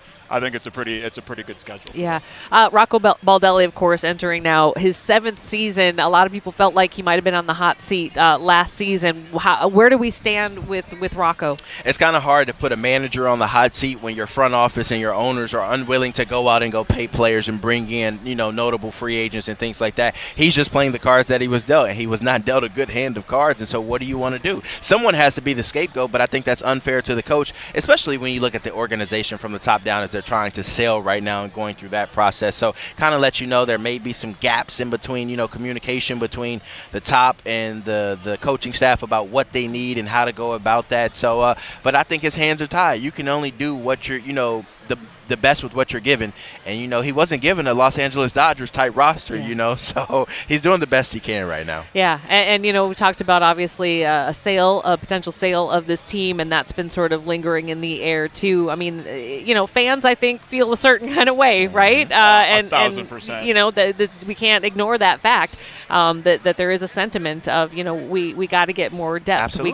We got to invest in this team, Max. Especially in a league where there is no salary cap. It's kind of, from a fan's point of view, it's inexcusable to not go out there and spend, not go out there and try to get the best of the best. And yeah, I would say among the core 4 major sports teams here in the Twin Cities, there's a lot of pessimism, more than any other team around the Minnesota Twins, and that sale is just kind of looming over. And I know there's a lot of rumors and reports saying that it could be done by as early as today, but obviously that hasn't come true yet. So hopefully they can get that whole thing figured out so the fans can move on and the club can move on. Yeah, absolutely. Well, we've got some really excited fans out here today. It's going to be an incredible game. Last check, it was close to a sellout. We're going to have to check in and see if there are still some tickets available, but just eyeballing it here, it's going to be a great day. Fans super excited. We're out here till 3 o'clock. We're going to take you up almost to first pitch at 3:10. The Minnesota Twins, the Houston Astros. It is the home opening day live here on All Day. We'll be right back after this very quick break.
Welcome back to Target Field, all day live out here. We got you covered from noon until 3 o'clock. You can see the countdown to the first pitch at 3:10, and we couldn't be more excited to be out here today. It's a chilly day. It is April in Minnesota, so you just never know what you're going to get. But it's dry. We're not, getting pelted by snow or rain or anything, so we're doing great out here. Quick update for you, because I know everybody at home has been wondering. The hand warmers that you ordered are where? 1 minute away. Okay. So I may be leaving the set to go get them here in a second. So I'll see you guys in a couple of minutes. Sounds great. Literally ordered hand warmers. We thought we were prepared, and you had them set on the counter. I did. You just, you running I out the sat door. my book bag on top of them, put my laptop in my book bag, and didn't think twice. There you go. Well, we got a lot more for you in store, including some of our friends who are out roaming around, finding some new friends, including our Rob Olson, who last time we checked in with you, Rob, you were inside, and I see you've joined us outside. We'll be bringing you some hand warmers very soon. I don't know what you don't need hand warmers today. Come on, let's go. I mean, this is April weather. This is beautiful. You need gloves, probably, and maybe one of these nice hats. I like it. This is a great spot to be, though. This is right by right field, and this is a place that gets loaded up pretty quick with fans that make a beeline out here, including these guys over here. You guys made a beeline. You just came straight here. Oh, yeah. Why? Because we want to get the hats. Yeah, but I mean, what are you doing? I mean, you're right down here. This is always the hot spot. You got cards? Yeah. You mean like baseball? Yeah, to get them to, trying to get people to come over here? Yeah. All right. Have you caught a foul ball at all? No. A couple of them went over there. Yeah, hi there. Yeah, she's going to put that on Facebook here in a few minutes. Yeah, proud mom. Thanks, guys. Where are you from? Mitchell. South Dakota. Mitchell, South Dakota? Yep. Wow. And how far is that from here? 5 hours. Okay. You guys come to a lot of Twins games? Quite a few. Good for you. From Mitchell, South Dakota. Home of the Corn Palace? Yep. Oh, yeah. We've all been there. All right, let's go up here because, a lot of people are waiting to catch a stray baseball. And who's got the stray baseball here? Oh, you already packed it away? There you go. And yeah, you caught it. Saw it coming in on batting practice. Yeah, well, I was standing over there and all of a sudden I just saw it land and bounce over and there you go, you got it. Yeah. Quick hands, nice job. Perfect for my daughter. And now what happens to that? Oh, best day. What are you going to do with it? Putting it with the twin stuff. Okay. Yeah. Hopefully get some autographs on there maybe? Oh yeah, hopefully. All right. You guys come to a lot of opening days? First one. First one? Yep. It's not bad. No, lifelong Twins fan and always wanted to come to opening day. And made the call this year. Are you cold at all? No. I'm not either. No, it's perfect. Do you need hand warmers? Nope. No, neither do I. Nope. Neither do I. All right. Well, it's going to be a great game out here. Where's your seats? Right here. Right here. These are, you didn't just come down here to watch. You came down here. This is where you're sitting. These are our seats. Oh, nice spot. Yeah, yep. Yeah, Perfect. I like that. Well, enjoy that. Thank you. And watch out for more. And let me know if there's any coming. Oh, yeah. All right. Well, this is kind of the ritual. You stand in line, you come in early, you get your hat, and then you come right down here to try to see some of the batting practice up close and maybe get a stray ball coming your way. Hi there, including the folks from Mitchell, South Dakota, home of the Corn Palace. All right, we're going to head over to Lauren Andrego, who is, I'm not sure where, but elsewhere talking to people who are enjoying this opening day. Lauren? Yes, I have 4 walls around me right now, which is what we're looking for. It is a cold day at Target Field. I'm sitting next to the woman who has the best seat in the house. Sue Nelson is the organ player here at Target Field. She's been the organ player for the Twins since 1999. So if you've attended a home game since then, you've heard her before. Sue, when we walked in here, you were diligently reading over notes. Can you tell me a little bit about how you prepare for these games? It's a script, and it says all the different advertisements, and then when there's a ceremonial pitch, and that's my first thing, I go da-da-da-dun, the same as for all the last 27 years. You have to be paying attention to the game because your cues are on the second. Tell me what you just told me about when you start and stop playing. Oh, I play mostly for cheerleading for the boys when they're up to bat, and when they're standing outside the box, I can be dun, dun, dun, dun, dun, dun, you know, that kind of stuff. Or dun, dun, dun, dun, dun.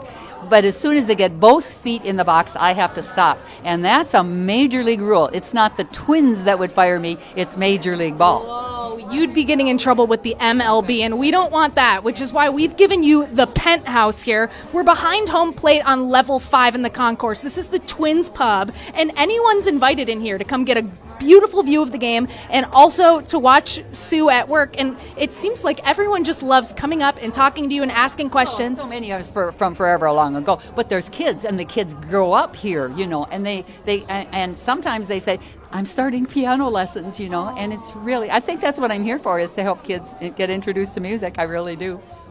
That's amazing. What is the main question that you get from people when they come up? Do people ask you questions, or do they just want to play your organ? Oh no, they don't, and they I mean, I'll tell you what, anybody gets anywhere close, and they can't. Oh yeah, because it is serious. If there's a little squeak, that would be really bad.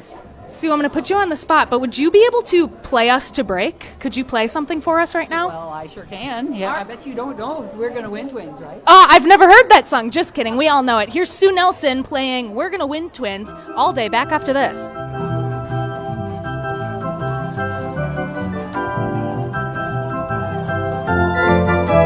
Cheer for the Minnesota Twins today. Woo!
I'm saying you've been here forever. All right, welcome back. Sorry, gotta get bundled up. Ahmad just left us for a couple of minutes because ta-da! Got him. Look what showed up. We were supposed to get a couple more, but it's okay. We got some. It's all right. We got enough. Got some hand warmers. It's not terrible out here. It's Minnesota and it's April, and it's not wet. It's nice and dry. We just when that sun peeks out just a little bit, it helps a lot. But if you're coming out here, definitely bring some layers. Bring a little blanket. Maybe would be a great idea as well. Definitely a cap, because if you're not one of the first 10,000, you're not going to pick up one of those sweet. I'm sure they're gone already now. Probably gone. Yeah, those stocking caps. But let's check in and get a kind of an update on the weather today from Jennifer McDermott, who I think is back in the studio and letting us know, hey, Jennifer, and yeah, we got beautiful Target Field behind you. We're just shaking up our hand warmers here. Not terrible, but, it's on the chilly side. Oh my goodness. Yeah, definitely a day where you're going to need the hand warmers. You're going to need the beanie, the gloves, the pink gloves like what Max has on right now. Just anything to keep you warm, because it's not cold, but with the breeze and the clouds and the dampness from all the rain and snow that we've picked up, and all those factors combined together certainly make it feel cold. But for Minnesota standards, it's not, 43, come on. A high of 43 today. Minnesota standards, we're cool with that. But for baseball, we could do better than this. However, this is what we get for our opening day.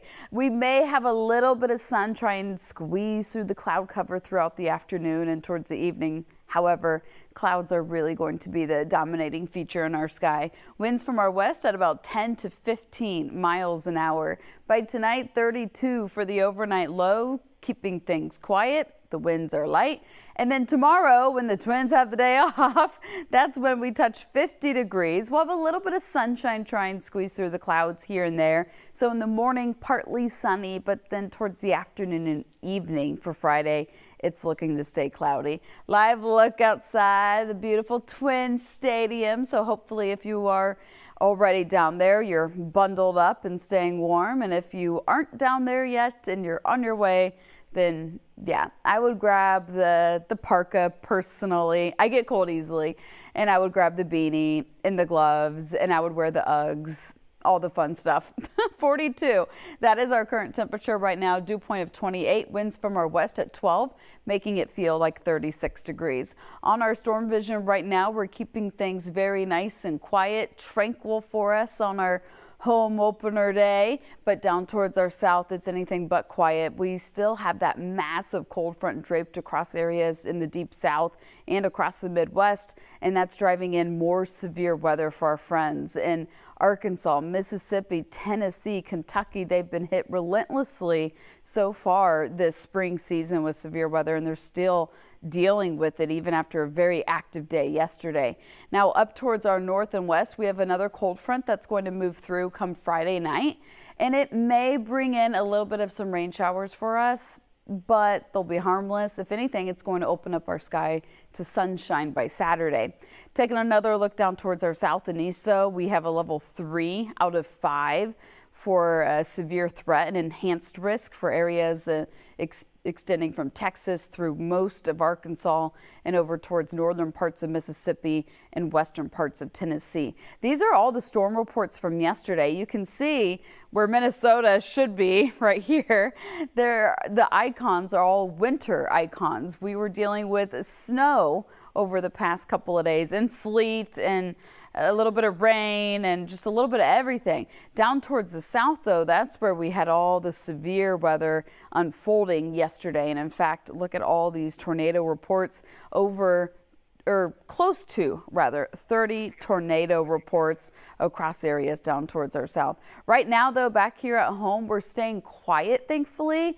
It's just chilly. 42 is our current temperature. And guys, I hope you are staying warm. Maybe they have some hot chocolate. Maybe that'll help keep you guys nice and toasty for the next few hours. Yeah, I don't know that they have that, but if wherever it is, Ahmad's gonna Uber Eats it. Executive producer Ryan Rablin was joking with us about getting hot chocolate, but I think he was just being sarcastic. I think that's what he meant when I was coming to the set.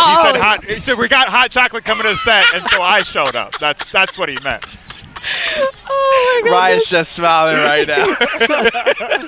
You guys, thank you for watching All Day Live. We're so glad that you're with us here along for the ride as we are bringing you live coverage of the home opener for the Minnesota Twins. It is a big day here. It's an exciting day. And yeah, the weather is not, perfect, but it's fine. It's right. Good. We're warming up. That sun peeks out every once in a while and makes it much nicer. There's just so much to talk about today. We've talked about the weather, the fans. Of course, we got a game that's going to go on as well. You do have a game, a big game. It's not an important game, but all these games do matter when you're talking about the end of the season. 82-80 record for the Minnesota Twins last year, and they missed the playoffs. But it just lets you know if you can play 500 baseball or just a little bit better, then you have a chance to make it, like we were alluding alluding to earlier. So I know there's a lot of familiar faces on this team, but there's also some new players, and our Dawn Mitchell is standing on the diamond, and she's here to tell us about some of those guys on this team. Dawn, how are you today? Staying warm, maybe? You know what? I have to call you guys out because you're being a little bit of a candy cane. I mean, after covering 2 of the top 5 coldest NFL games ever in the history of the NFL, this is tropical. No gloves, no hat. So, I don't really know what you guys are complaining about. It's not snowing, it's not raining, and we've got baseball. And behind me, you can see now, it is the Houston Astros. They look a little bundled up. Maybe it's not quite their weather yet, but they are all now getting their BP in, as some of the guys from the warmer climes might be feeling it. But come on, we live in Minnesota, right? We should be embracing this. You don't need any hand warmers.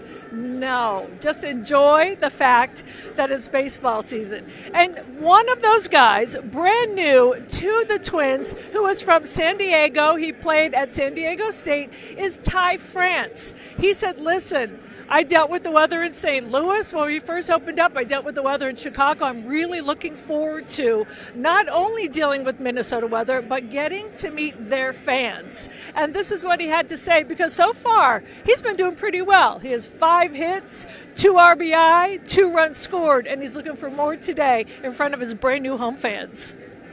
How is it to come here, and you're coming on the heels of 2 wins too? Yeah, those were 2 big wins. We needed those. Obviously, not the start to the season that we would have hoped for, but a lot of positives, a lot of good things, and coming home on a couple-game winning streak is nice. So excited to get things going, excited to be home. There's nothing like the home opener. So. Yeah. And you got the bats going, too. You yourself had the RBI double, and you saw how Buck kind of started it all off for you guys yesterday. We forget about how it starts because it's the beginning of the season. Sometimes it's like extended spring training. What was it for you guys to turn it around, like at the plate, hitting-wise? Honestly, I don't think we really changed much. Our at-bats in St. Louis I thought were really good. We were just hitting the ball right at people, a lot of good swings. Obviously, the first game in Chicago didn't go well, but I think it was just continuing to put together good at-bats and getting those rally innings going. We didn't have many of those throughout the road trip, so just try and keep building off of those and keep putting good at-bats together. Looking forward to seeing how the crowd receives you here and how everything goes here in Minnesota? Yeah, I've been here a handful of times as a visiting player, so I think in 2022 we opened up here. So I got to experience what a Minnesota opening day was like, and the environment was electric. So I'm excited to be on this side now and see how things go. So when you go out there, did you do the long sleeves or did you brave it, and how are you handling it? No, there's no need to be a tough guy. We're going long sleeves. Well, welcome. Thank you. Thank you. He's not going to be a tough guy. He's going long sleeves, but you know what? It's all good. It's not raining. It's not snowing. And we're going to go to Lauren now, who knows a thing or two about having a huge guest. She's got Kent Hrbek. Herbie knows all about the weather and how these fans love their baseball. Hey, Lauren. Yes. Yeah. Hi, Don. Yes, Don just said this guy knows the weather here at Target Field. She knows the traffic. If he didn't know anything about traffic, you just got to ask her. Was it all right around the ballpark? It actually was. 394 looking fantastic, as well as First Ave. No complaints right now if you're headed into Minneapolis. Ken, I want to know, it's chilly outside today, but you've seen worse opening days, right? Yeah, but when I was playing, we played inside all the time, so I didn't have to worry about the weather. But no, I've been here, I don't know how many I've probably been every home opener here, so yeah, at Target Field, and this is definitely not the coldest one. But look, if you go into Hrbek's, where it's all nice and warm inside, you don't get cold. So come on out, come on over to Hrbek. That's why we came to find you. The doors just opened a couple of minutes ago, and it's hard to get into Hrbek's right now. We are right outside gate 14. Is this what it's always looking like in Hrbek's? Opening day it is. Yes, an opening day, it's always busy, and it's our place to meet and have fun with friends and go out and watch some Twins baseball after. It's really nice. It's really nice. This Target Field specifically is different than other ballparks. You get a little bit of everything. It's a fun fan experience. An outdoor stadium, but you can go inside. You've seen so many ballparks. What do you love most about Target Field? I think it's just seeing the families come through. There's a bunch of kids coming through the gates today, and it's a good family atmosphere, which I like. It's fun. I bring my daughter to the ball games all the time. We enjoy it.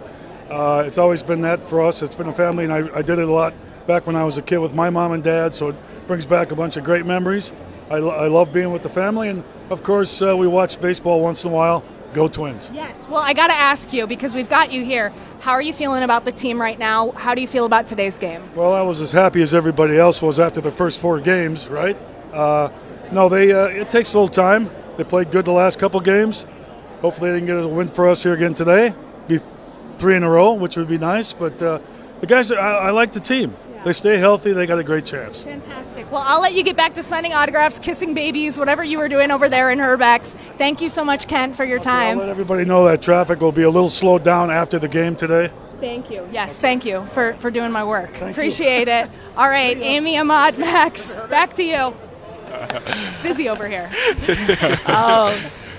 Fantastic. So great. I love that Herbie watches Fox 9 Morning News and catches the traffic from Lauren. That's awesome. From one legend to another, you guys, we've had some incredible guests on today. Tim Laudner joined us a little bit earlier, and we want to bring on just another legend here.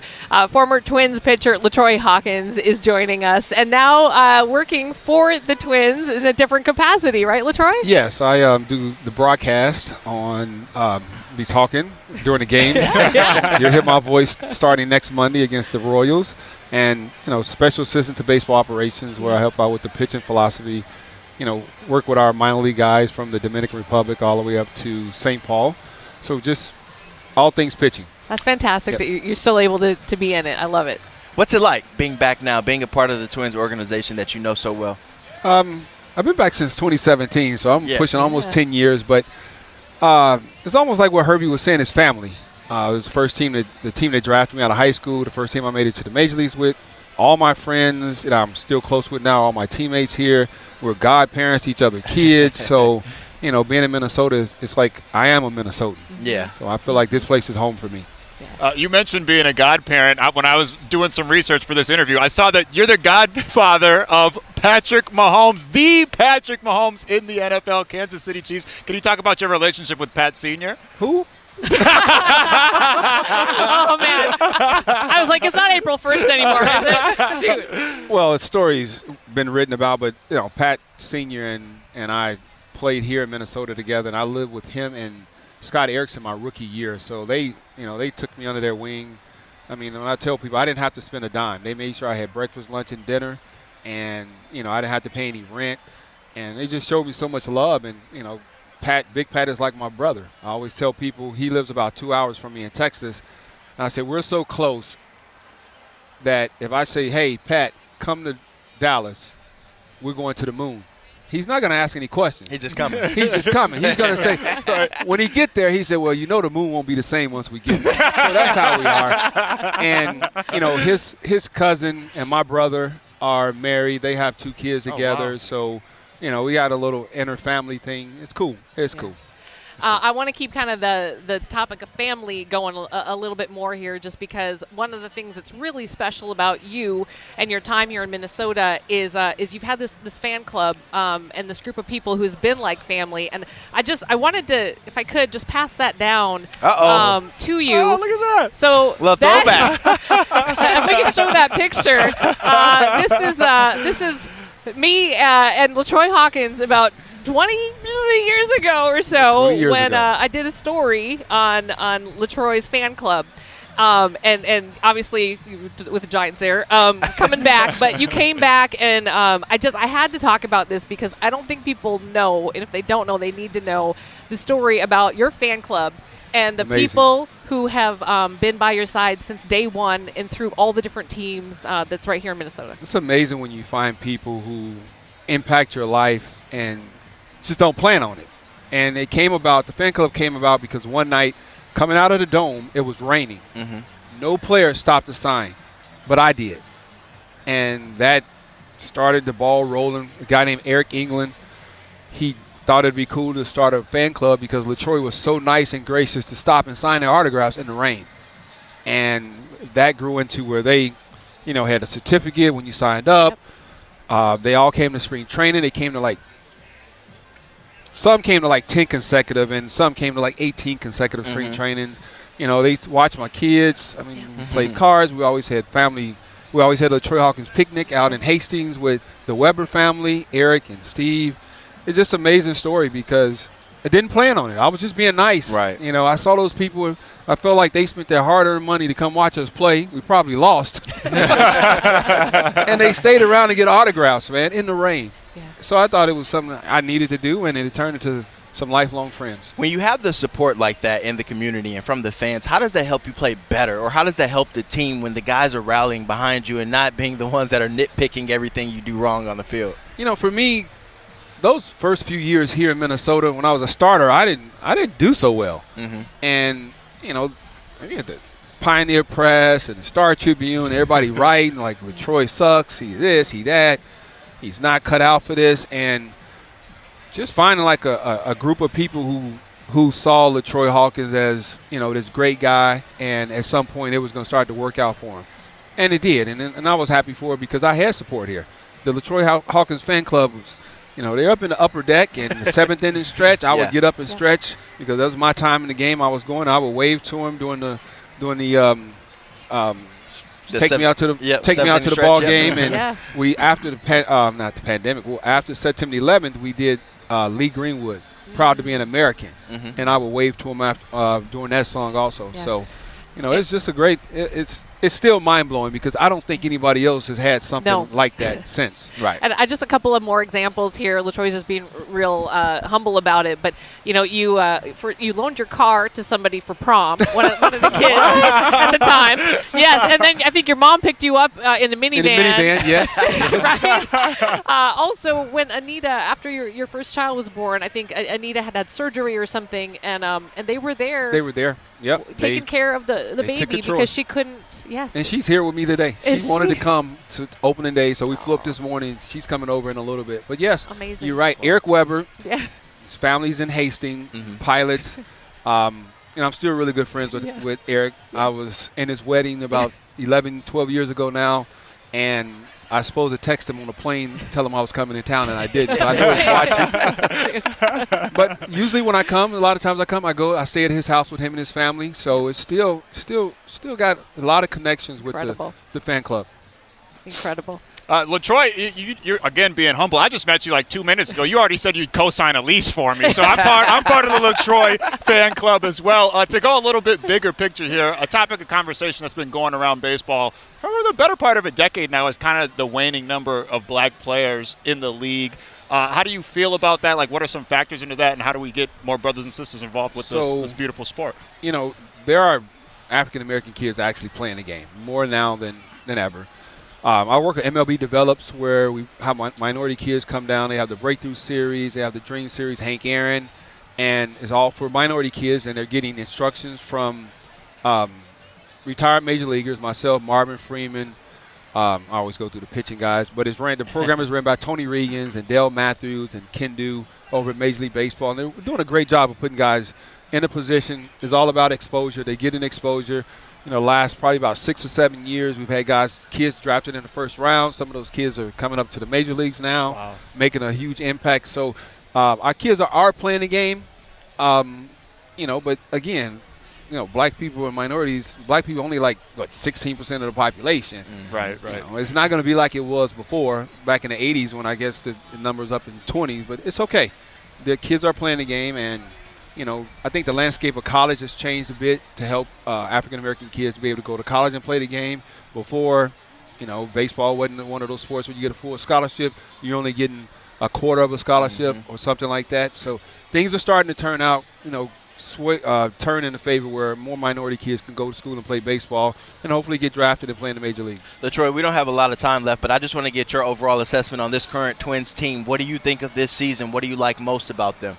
This season hadn't started off so great. Pitching and hitting have been just okay, but, you know, it's not how you start. I'm a firm believer it's how you finish, and, you know, they started to find that groove that second game in Chicago, and hopefully they can continue and they can get a good first home stand and go to Kansas City and play one of the, you know, tougher teams in the division and, you know, win series. And it's all about winning series. If it's a 3-game series, you got to win 2. 4 games, win 3. Right.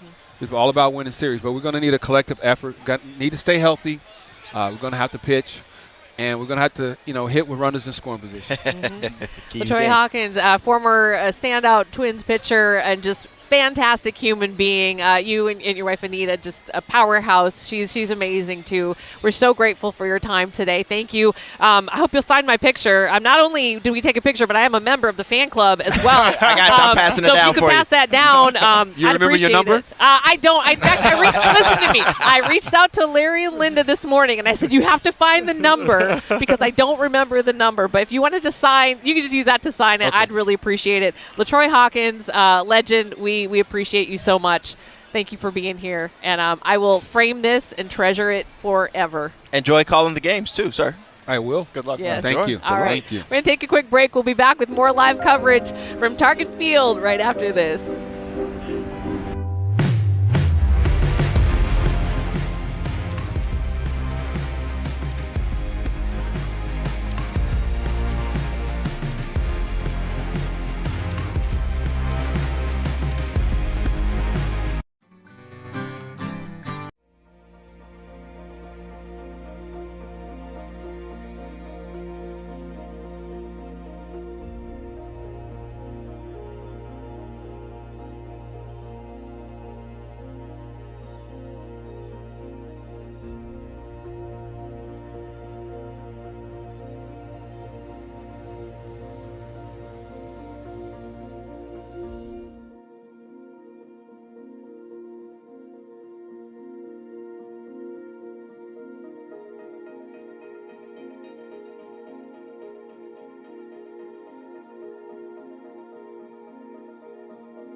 What up, Lake? I know, right? How you living? Are we back? Appreciate you, dog. Appreciate you. We're alive. Welcome back to All Day right here at Target Field. We are inside the stadium, and we are on the first baseline, and I am with the #1 autograph seeker, not just in the state of Minnesota, but in all of Major League Baseball. This is Kim from Egan. Kim, tell the people, how many Twins autographs do you have right now? I probably have about 45. 45 autographs. That's incredible. Who's the best player that you got signed from? Current would be Royce Lewis. Past player, Tony Oliva. Tony Oliva and Royce Lewis. Now, Kim was here right when the gates opened. She's got 4 unsigned balls that are inside her bag. Who are you hoping to get today, Kim? I don't know. We'll see who comes by and who I can get. I don't really go out with a plan. I just come with a pen and the balls and kind of go with the flow. That's amazing. That's amazing. And how many Twins opening days is this for you? This is 4 years in a row. It's a fun tradition. It's a great time, so much energy and excitement. So 4 years in a row. Unbelievable. I just moved here to Minnesota. The loyalty that Twins fans like Kim have to this team is unbelievable. It's a great atmosphere here on the first base line. We got some music bumping, and hopefully Kim can get a few autographs herself. Lauren, I understand you're with somebody cool too? Hi, Adam. Yes, I'm right on the plaza near Winnebago. There's all sorts of fun things happening here. Mini golf, we got Giant Connect 4, we got bags, cornhole, whatever you like to call it. We've got DJ Mad Mardigan here, all sorts of fun. And I have a couple young Twins fans here. Tell me your names. Wells. Wells. Leo. And William. And you guys are playing mini golf, waiting for the game to start. Are you excited to watch the baseball game today? Yeah. This is your first Twins game. You guys have been to opening day before. What's your favorite thing about coming to the Twins game? Watch the game. And when the Twins win and when they get a home run. Yes, when they win a home run and then you guys stand up and cheer and you got your Homer hankies. Are you guys excited to eat anything today? What are you going to eat today? I don't know. What about you? Ice cream. Ice cream? What about you? A hot dog. A hot dog. Those are very popular. I'm going to eat something. You're going to eat something for sure. Wait a second. No, you don't get... Did you just eat that golf ball? Yes. Oh, we got a comedian over here. It his hand. Oh, he was tricking us the whole time. Hey, boys, do you have a favorite Twins player? I don't know any Twins games. Boys, I got to let you get back to mini golf. Amy, Ahmad, Max, there's some heavy mini golf competition out here on the plaza. So if you want the game before the game, come right out here. You can see some action and some very funny young athletes out here. Back to you.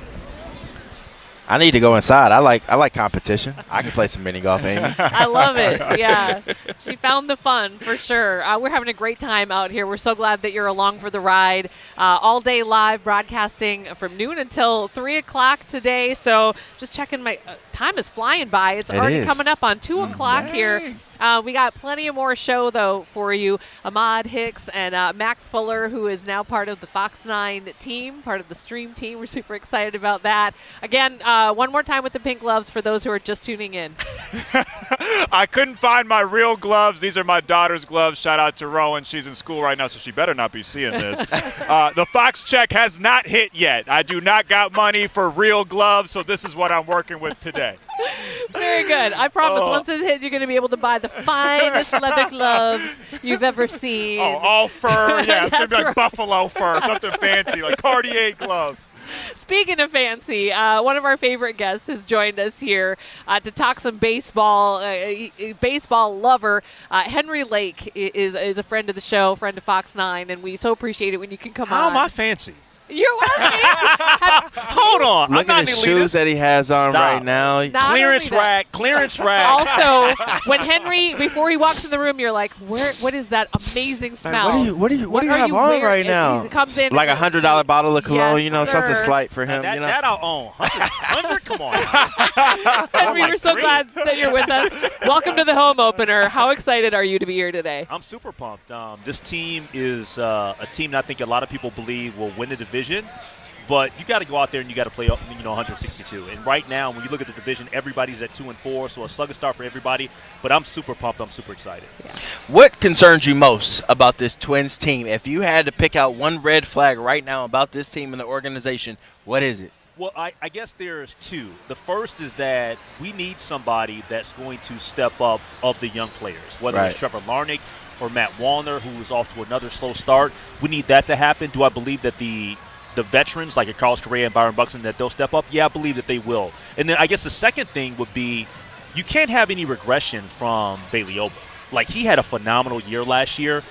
If you expect that he's going to go and pitch back to that level, that's one thing. But, you just can't have any regression. So those are the things that I'm kind of concerned with. Lake, you touched on it a little bit in your answer right there, but obviously this Twins team health is a huge issue for them, and so we're going to need the young guys to step up. It's a next man up kind of organization. Who do you think is a young guy that's poised to have a breakout season this year? Well, actually, I liked what Trevor Larnach gave the squad last year, and I thought that to a little bit of a degree, Jose Miranda was somebody that was good last year. So beyond that, that's a great question. I would have to say right now I think that Matt Wallner is the guy because of the power And whenever you have a guy that has the ability to just go ahead and just kind of jumpstart your offense in that way, especially batting leadoff, I would have to side with him, especially when you have a guy like Royce Lewis who's so talented, being out and having the injury roller coaster that he's had. Their leader on the field, Rocco Baldelli, is entering his 7th season now. Of course, last season, on the hot seat, some would say, what are we looking at going into this season? What does he need to do as the leader of this team to keep things going? Just whatever happens on the field with injuries, things like that, what does he need to do to keep morale in this team? Well, I think that one of the things that Rocco's going to have to do is, and I know he's been kind of criticized about this, but he's got to do a better job of managing his starting rotation as well as the bullpen. Now, I know that last year going into the season, many people thought that the bullpen was going to be like one of the biggest strengths, and it really wasn't. I think that a lot of people are looking and kind of questioning if that's going to be the case this year. But he's going to have to do a much better job of just trying to manage those guys and getting them through.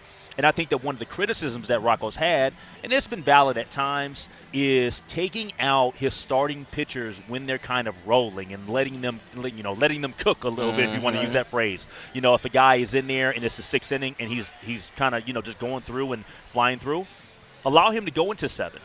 Allow him to maybe possibly even go into the 8th inning. Don't feel like you have to protect him that much. Agreed. Now, I have a question for you, and I think everyone in Minnesota wants to know this. Will the Twins be a playoff caliber team if Royce Lewis can't stay healthy? Ooh, great question. I believe that they can. And the reason why I say this is because in this division, from top to bottom, the Twins, even without a Royce Lewis, still are one of the better lineups in the American League Central. Now, with that being said, those other guys are going to have to realistically step up, and you can't have any regression like we talked about with the starting rotation. I do believe that Joe Ryan is going to go next level. I think he's going to step up. I really felt like Joe Ryan last year was kind of poised to maybe essentially get to the All-Star game, but kind of going into the All-Star break really didn't have it. So I think it's going to be a big year for him as well. Lake, obviously the Twins are always big news when they're on the field, but they've been in the news off the field as well with all these different reports swirling around about the ownership kind of kerfuffle, fiasco, whatever you want to call it. How do you feel about this whole ownership situation that's kind of looming over the Twins? I'm not really worried about it, to be honest, because when you look at them from a payroll perspective, we knew that they were not going to spend more money this year. We knew that they were going to be transitioning from the Polads to another ownership group. So with all of that being said, if you look at it, how does that translate into the on the field? I don't think that you can really worry about things that are out of your control. I mean, Rocco shouldn't worry about it. I don't think that any of the players should worry about it. So those are one of the things that they just got to let the Polad family deal with that and try to transition to a ownership group possibly next season, because I just don't think that we have enough time to really believe that they're going to make an ownership change or sell here during this year. As you look at Twins fandom, you've been a fan for a long time, like a lot of us. It was during the heydays, right? Things were easy. It was easy to love this team. Homer Hanky, baby. The Homer Hanky. I mean, we got some Hankies. They're not the Homer Hankies anymore. But, I look at the team now and the fandom, and I just think it's just different. Especially, it's harder to watch them, to find them. There's the ownership stuff, lack of investment, that kind of thing. Do you see a time anytime soon? Is winning going to cure all, or what can bring the fans back into this? Yeah, I think that's a phenomenal question you just asked, because I think it's a little bit of all of it. Number one, it's always easy to root for and get behind a winner. And secondly, from the perspective of finding the Twins, last year what happened with the network and that was bad for cable television. It was bad for fans. They weren't able to find it. And I just think that when we talk about streaming and stuff like that and where television's going, it's interesting that they were in a tough spot last year. Now this year they're in a much better spot because they have their streaming service, they have their app, and they also are going to be on Fox 9, which is going to be amazing too for 15 games. So when fans know where to go to find the squad that they love, it makes life so much easier. Yeah. I bet. Yeah. I bet. We want to be there. I know there are the folks who have been there and will continue to be there, but I think for the fringe fans, there's got to be something It's just different from when we were growing up. I mean, you could find the Cubs on WGN. You could find the Braves on TBS. You could find a lot of Major League Baseball teams easily. It's changing, and a lot of us are too old to keep up with it, frankly. I'm sorry. It's just hard to find. But not on Fox 9. You can find those 15 games. All right, Henry Lake, thank you, as always, for your time. Appreciate your insight and your genuine fandom for this team. Let's go Twins. It is the home opener. We are broadcasting live from Target Field. Amy Hawker, Ahmad Hicks, Max Fuller, Henry Lake, we cast the characters out here, and we hope that you'll stick with us here as we take you through the 3 o'clock hour, and first pitch coming up at 3:10.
Welcome back to All Day Live at Target Field. We are so pumped to be here today. So excited for the home opener. The Twins are back in town, and a lot of people have had this on their calendar circled for quite some time, Ahmad. As they should. And I know our Dawn Mitchell has had this day circled because we just love Twins home opener, and she's down on the field right now. So, Dawn, who do you have for us? Well, let me tell you, you're absolutely right, right? The air is just a little bit different, albeit crisp, but you really have this excitement in your heart when opening day comes to your home ballpark. And there's some brand new faces that Twins fans have already started to love, even though they started the season on the road. One of them is Harrison Bader. Some fans are already calling him Darth Bader. When he hits a home run, they're calling it a Bader Tater. And he's quite the character, although he's being very, very calm, cool, and collected right now because it's his first home opener here at Target Field. Take a listen. Yeah, it means a lot. You know, I love every aspect of this game. Coming into a new city, being a part of a new organization, controlling my own narrative. All those things are really important to me, and I absolutely love every ounce of energy when it comes to it. So I just want to be judged for, you know, the version of myself on that field, and I'm happy that, you know, so far there's been good, you know, some good results for the fans in a new city and a new fan base. So I'm just going to keep being myself and playing with these guys. It's a great clubhouse, so just coming out here and playing a good brand of baseball is what I know that they appreciate. So I'm going to do that as often as I can this year. It's always exciting, you know, playing in front of my family, that they're able to come and playing here where I grew up watching games. It's awesome for me. So it'll never not be special. You enjoy it more than like your first time? Like there might have been nerves? Yeah, maybe. Probably. It's just, honestly, it's always awesome. It never will not be. So very, very fortunate to be able to play here where I grew up, and like I said, in front of friends and family, and have them be able to come. So it's just very blessed. So now we have, yes, Matt Wallner back home, friends and family be in the stands, looking forward to this. And we welcome in Harrison Bader and all of the other new players that are joining the Twins for their very first home opener here. Earlier today, I had a chance to chat with President of Baseball Ops and Business Ops, Derek Falvey, and he said, first of all, congratulations. He's very excited to deal with Fox 9 and have some fun things coming up for our broadcasts. But he's really looking forward to the fans getting to know these new players. He said they're characters, they're great guys, this is a great clubhouse. So really looking forward to doing some great things with Fox 9 and seeing what the Twins can do on the field. Starting today here at Target Field, and of course what they've already started with 2 wins on the road out in Chicago. We'll send it back to you. Yeah, coming in hot. We love to see it. You know, and I love to hear from all the guys and just talking about having their families out here, because these are moments that they're never going to get back, you know, once their playing days are over. And I'm sure these are moments that their wives, their girlfriends, their mothers, fathers, kids will always cherish for the rest of their lives. Oh, yeah, it's great. It's great to get to know these new guys, these new faces as well as we get going here. So live for the home opener. We're going to just keep going around the horn here because we've got some friends out there. Rob Olson is one of them, and he has found, is it the Budweiser deck? Is that where you're at, Rob? Make sure his hands are empty right now. Yeah, I am. Yeah. You don't need hand warmers up here. I don't think you really need hand warmers at all, but that's another debate. But certainly not up here. This is a Budweiser roof deck, which you often see, but you know, not a lot of people get to come up to. This is one of the beautiful things up here. I mean, you can see the heat shimmering off of this giant gas fire pit up here, and this is fun. This is a nice place to be, and it's not very crowded. Let me talk to you. This is your first time getting a ticket up here? Yes, very first time, yeah. Because it's kind of hard to get up here during the season, right? Right. And that's what he was telling me. This is, you guys are... Scott and Jim. Yeah? My Twins Reward membership. And he got $18 tickets up on the roof deck. $18 to come on the roof deck. Day. Which is insane. Insane. It's an amazing view. Because it's so hard to get up here a lot of times because it's rented out as corporations, it's rented out. You can't get up here. So that might be the best deal I've heard of in the ballpark. Yes. Yeah, a regular ticket to get in was more expensive than up here. So tell me how did you stumble upon that? So my brother signed up for the program a week ago. Yeah. And he said he was new, one of the first people to sign up, sent him an email, do you want roof deck tickets for $18? I said, get 3 of them. Let's go. And tell me the program again. Minnesota Twins Rewards. Yeah. And you just stumbled upon $18 Budweiser roof deck tickets. Yeah, on an email from the rewards. Yeah. What do you think of the view? It's an amazing view. It's awesome. You can see everything. It's just breathtaking to take in. I mean, it's awesome. So look at this. You've got a bar to yourself. Right. Well, no line. When it's cold like right now, you can feel the heat coming off of here. Yeah. It's amazing. And then you have your own bathroom up here? Yeah, you got your own bathroom. It's $18. Free popcorn. And free popcorn. But there's no concession up here, so you got to go down to get food. Yeah. Which is what I stopped you from doing. Right. It's on our way. I appreciate that. Thank you. All right, enjoy the game up here. Thank you. Go get your food. We'll show you the view because not a lot of people get to see this. I mean, you see it on top of the left field corner, but that's the view from the Budweiser roof deck. And I tell you what, it's not even cold up here. You'd think you'd be in the jet stream up here, and there's not a lick of wind up here, so it's super comfortable. We did wander through though to get here before we got here through the upper deck here on the the third baseline left field, and there was a wind tunnel there.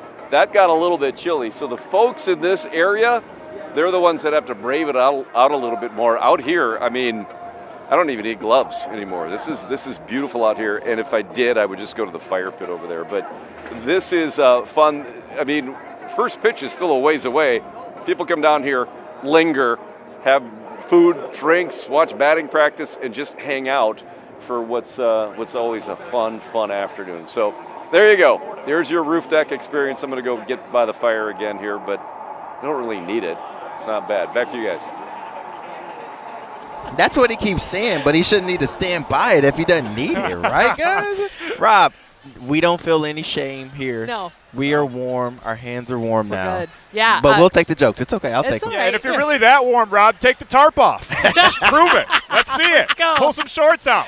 I can't tell you how many times we've gone to Rob live somewhere and whatever the story, and he's found a fire pit and beer. Every time, I can't tell you. So that's right up Rob's alley. What a great view up there. $18 tickets. That's incredible. Note to self, that's where we're going to broadcast live from next year when we're here. And one of the guys that can probably make that happen for us is Matt Hodson with the Twins. Thanks so much for joining us. We appreciate you being here and welcoming us in during the home opener. Absolutely my pleasure. What a great day this is, huh? It is fantastic. I mean, it is, it may be a little bit chilly, but it's baseball in this beautiful gem of a ballpark with, I have to echo Derek Falvey, our awesome new partners. We could not be more pumped to be partnering with you guys. Fired up. Yeah, we need easy ways for people to be able to watch these Twins games, and it's going to be free over the air on Fox 9. Just check out our website. The schedule's there. You're going to be able to see 15 games. There it is, right there. And it cannot be more accessible to you. And it's a fantastic way to see the Twins. No matter where you are. So we're super excited about that as well. Matt, so you have been busy. This is a home opener, but it's not like you guys just started, putting work together and started working on this a few weeks ago. This is a work in progress for a long time. It's a labor of love. Yeah, we start this process probably back in about the second week of January. So come back out of the holiday break, get reacclimated for about a week, and then we hit the ground running. And it's a group of people that come together, led by Julia Vavruska in our special events department, who is phenomenal. A group of people who really care about this product, care about this community, care about our fans, realize how special of a day this is, and want to put on a treat, a performance for our fans. Matt, what are some of your most memorable moments from opening day? What's something that just stands out where you're like, what, I'll never forget that moment? Honestly, and it's wonderful because it happens again and again every year. That moment at 1 o'clock when those gates open and you see fans come pouring in again for the first time. It could be somebody who's been here for all 16 openers here at the ballpark, somebody coming in for the first time, and you just see the smiles and the happiness and weights lifted off of people's shoulders because they're in this beautiful ballpark. They know that baseball is an hour or two away. And it's just, it gives me goosebumps just thinking about it right now. And I just saw it an hour ago, or less than that, 10 minutes ago, or whatever it is. And it's just one of those moments every year that makes me realize how special this is, how lucky I am to get to come here every day. It's a truly magical place and a great sport. And that's something that sticks out. I would say the 2021 opener too. We were coming off of COVID the year before, where we didn't have anybody in the stands, and that was the pod seating. But so it was a weird, but it was also folks were back here. It's the largest gathering in the state at that point, and it just felt right that it was the Twins baseball that was bringing people back together for sure. Matt, first of all, that's a sweet tie. Thank you. You know what? Coming from the guy with the pink gloves, that is quite the compliment. I like the pink gloves. I know a thing or two about fashion. Yes, you do. Yes, you do. We've been talking about it a little bit, but over the last 2 years or so, there seems to be kind of like a growing sense of a little bit of pessimism amongst Twins fans for a variety of different factors. Sure. Being in the role that you're in, do you feel added extra pressure to come into Target Field a special and positive experience for Twins fans with that pessimism? We feel that pressure all the time. Twins fans are passionate. Whether we're winning, whether we're losing, whether there are things going on that they disagree with, they are a passionate group. We understand that, we respect that, and we love that. We're all Twins fans too. So we always feel that pressure because we want to put forth the best possible product on the field, in the stands, in the community, for people watching on television. We always feel that. And yeah, when things are going potentially, not as great down the stretch last year for us, it was a struggle. We're no doubt about that. There's been some frustration at other levels. You feel that, and you take it to heart, and you want people.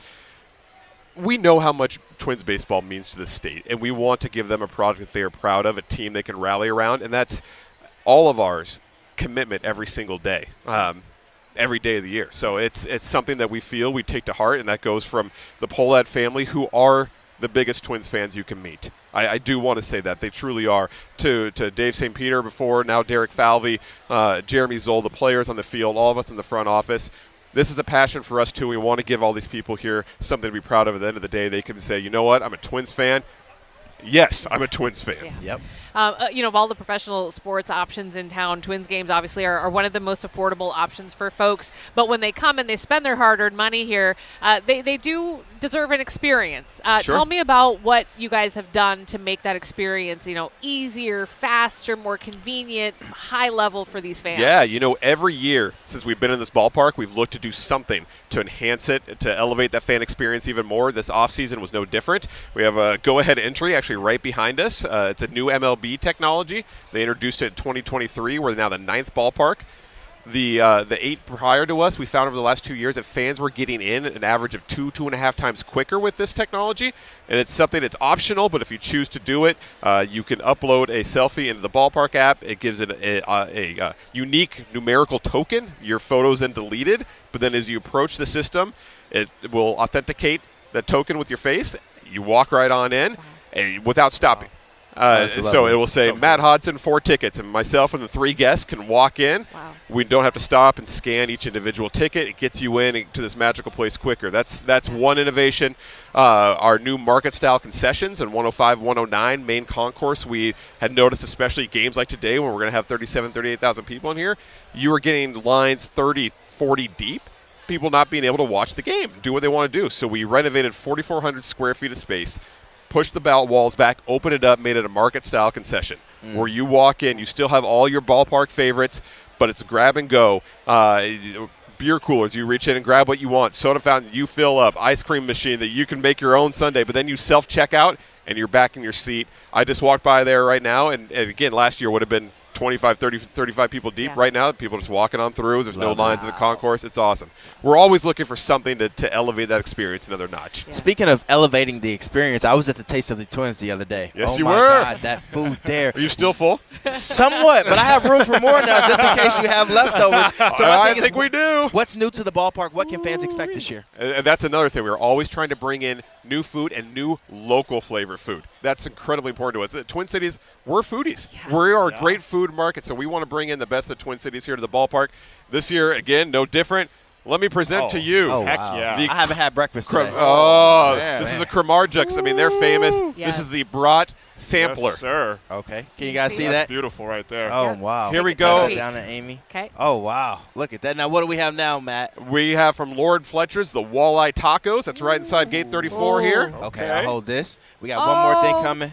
And then Pizza Luce, the dill pickle pizza. Love it. I'm trying not to drool over all this. I think Go ahead, get in there. We have a big group of Fox 9 employees over here now. I think everybody sensed the food that you brought. We're all hungry This is now. a work of art. Spread the So wealth. my thing is, what's the feedback from fans when you guys dish out all this local food that they can enjoy and where they don't have to go to the restaurants, they can enjoy it at the ballpark? They love it. It's one of the things they look forward to every year. Another that we don't have a sample of here right now, but Chef Yia Vang brought in his sweet and sour fried pork, which was so good. You were talking about this That was my earlier. personal favorite. That was my That's favorite. a James Beard Award nominated chef. Wow. And you can get his food right here in Target Field. And it's served in Truly on Deck. So that we're not talking like the Champions Club. Truly on Deck, where anybody with a ticket can go up there and have this awesome food. And fans love it. And I will say, too, these are all some higher level food options. If you're looking for something on a budget, we have 3 family value concession stands where everything is $5 or under. Love Really? it. Wow. Yes. That's located, and they're spaced out throughout the ballpark, so you're never too far away. We truly try to find something for everybody. Yeah. Oh, that's lovely. You had me at $5 or under. I know. First right? question, can I have one of these tacos? Get in there. Crush it. Absolutely. Yes. Here, do your You thing. got it. Yes, You sir. Hey, got you need me to hold this pizza Yeah, for go you? Here, I got I you. appreciate you, dog. All right. Second question. We've been talking a lot about the fan experience. Yeah. And one of those fan experiences that you guys provide for Twins fans is these post-game concerts. Yes. This year, I know Nelly's coming up. You guys got a country concert I'm coming getting up. ready for Nelly. That's my jam. You're going to have the band That's my and jam. everything? See, I graduated college in 2000, right when Country Cromer Oh, came yeah. out. I mean, I can't dance at all, but I still dance all the time because I love it. I just use the, I got. That's all you gotta have some shoulder I'm bounce. looking You just gotta do a little- forward to this. Bob, if you could pick any artist, living or dead, for them to come here to Target Field to perform, who would you pick? That's a heck of my a God. question. Is that good? While Matt's thinking You know of what? I was always a huge Garth Brooks fan. I was a country guy back in the day. Loved Garth Brooks. Loved his showmanship, all that.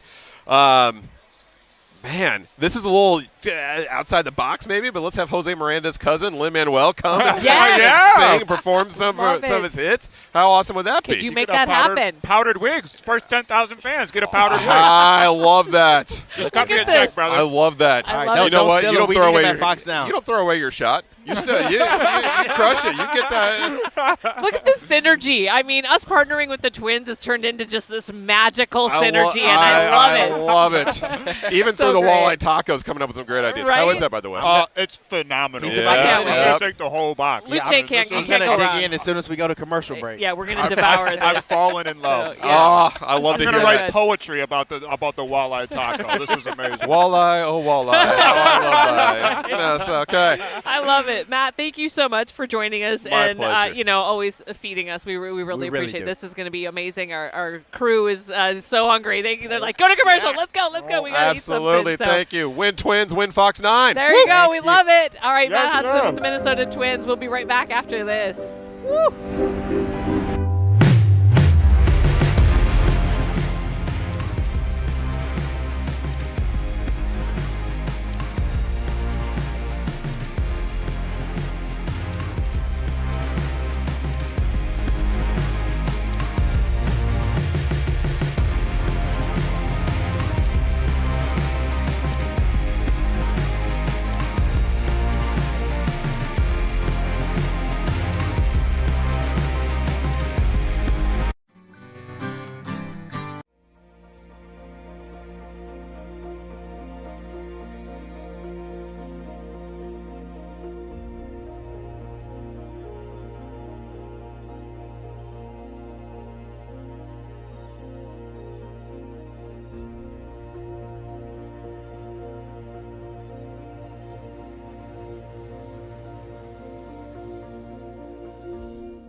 Welcome back to All Day Live and downtown Minneapolis.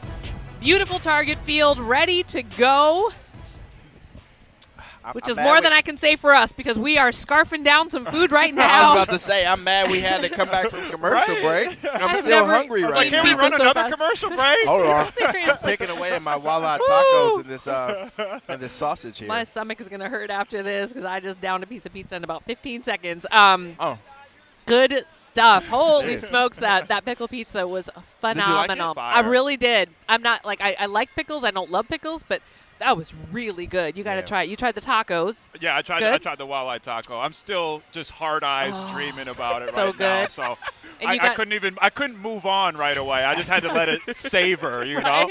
Totally. See, we feed you here. We treat you well here at Fox 9. We are so glad that you're here with us. Me Max too. Fuller. After getting that fish taco. Before I was like, man, it's cold. I'm about hungry. to quit as soon as 3 o'clock comes around. I got afford the fish gloves. taco. I Now gotta I'm wear good. my daughters. Right, I got the pink gloves on. This is ridiculous. What did I sign up for? No, we're so glad. Max Fuller now a part of the Fox 9 team, a part of the stream team in the afternoons. with us, and then Ahmad Hicks, of course, Fox 9 Sports. And yeah, we're waiting on 3:10, and man, I keep checking my clocks. I'm like, is 3:10 here yet? I really need this game to get going. It's coming. And the beautiful thing that I love about home openers and whatnot, it may be a little cold here in Minnesota, but no one cares because it's the overall excitement that Matt was talking about. You go all winter long, just itching to get back outside and enjoy some outdoor activities, and now we're finally here, and we have all summer long to enjoy it. Folks have been out here since 6 o'clock this morning eating hot dogs and chips, and I mean, we just got to love it. Home openers are just the best. Adam Lorenz is also part of our stream team, and Adam, this is his first home opener here in Minneapolis at Target Field, and he's been making so many friends today. Adam, you found some more. I found some more friends. We are here on the third base side. I'm with Hannah, Brianna, and Clara. And Hannah, Brianna, and Clara, they are from South Dakota. Tell the people where you're from in South Dakota. We're from South Shore, South Dakota. South Shore, South Dakota. Population what? 230. 230. We got like 2% of the population with me right now. Go South Dakota! And we got some South Dakota love here. And now listen, you all do a food challenge. Can you tell the people what this food challenge is all about?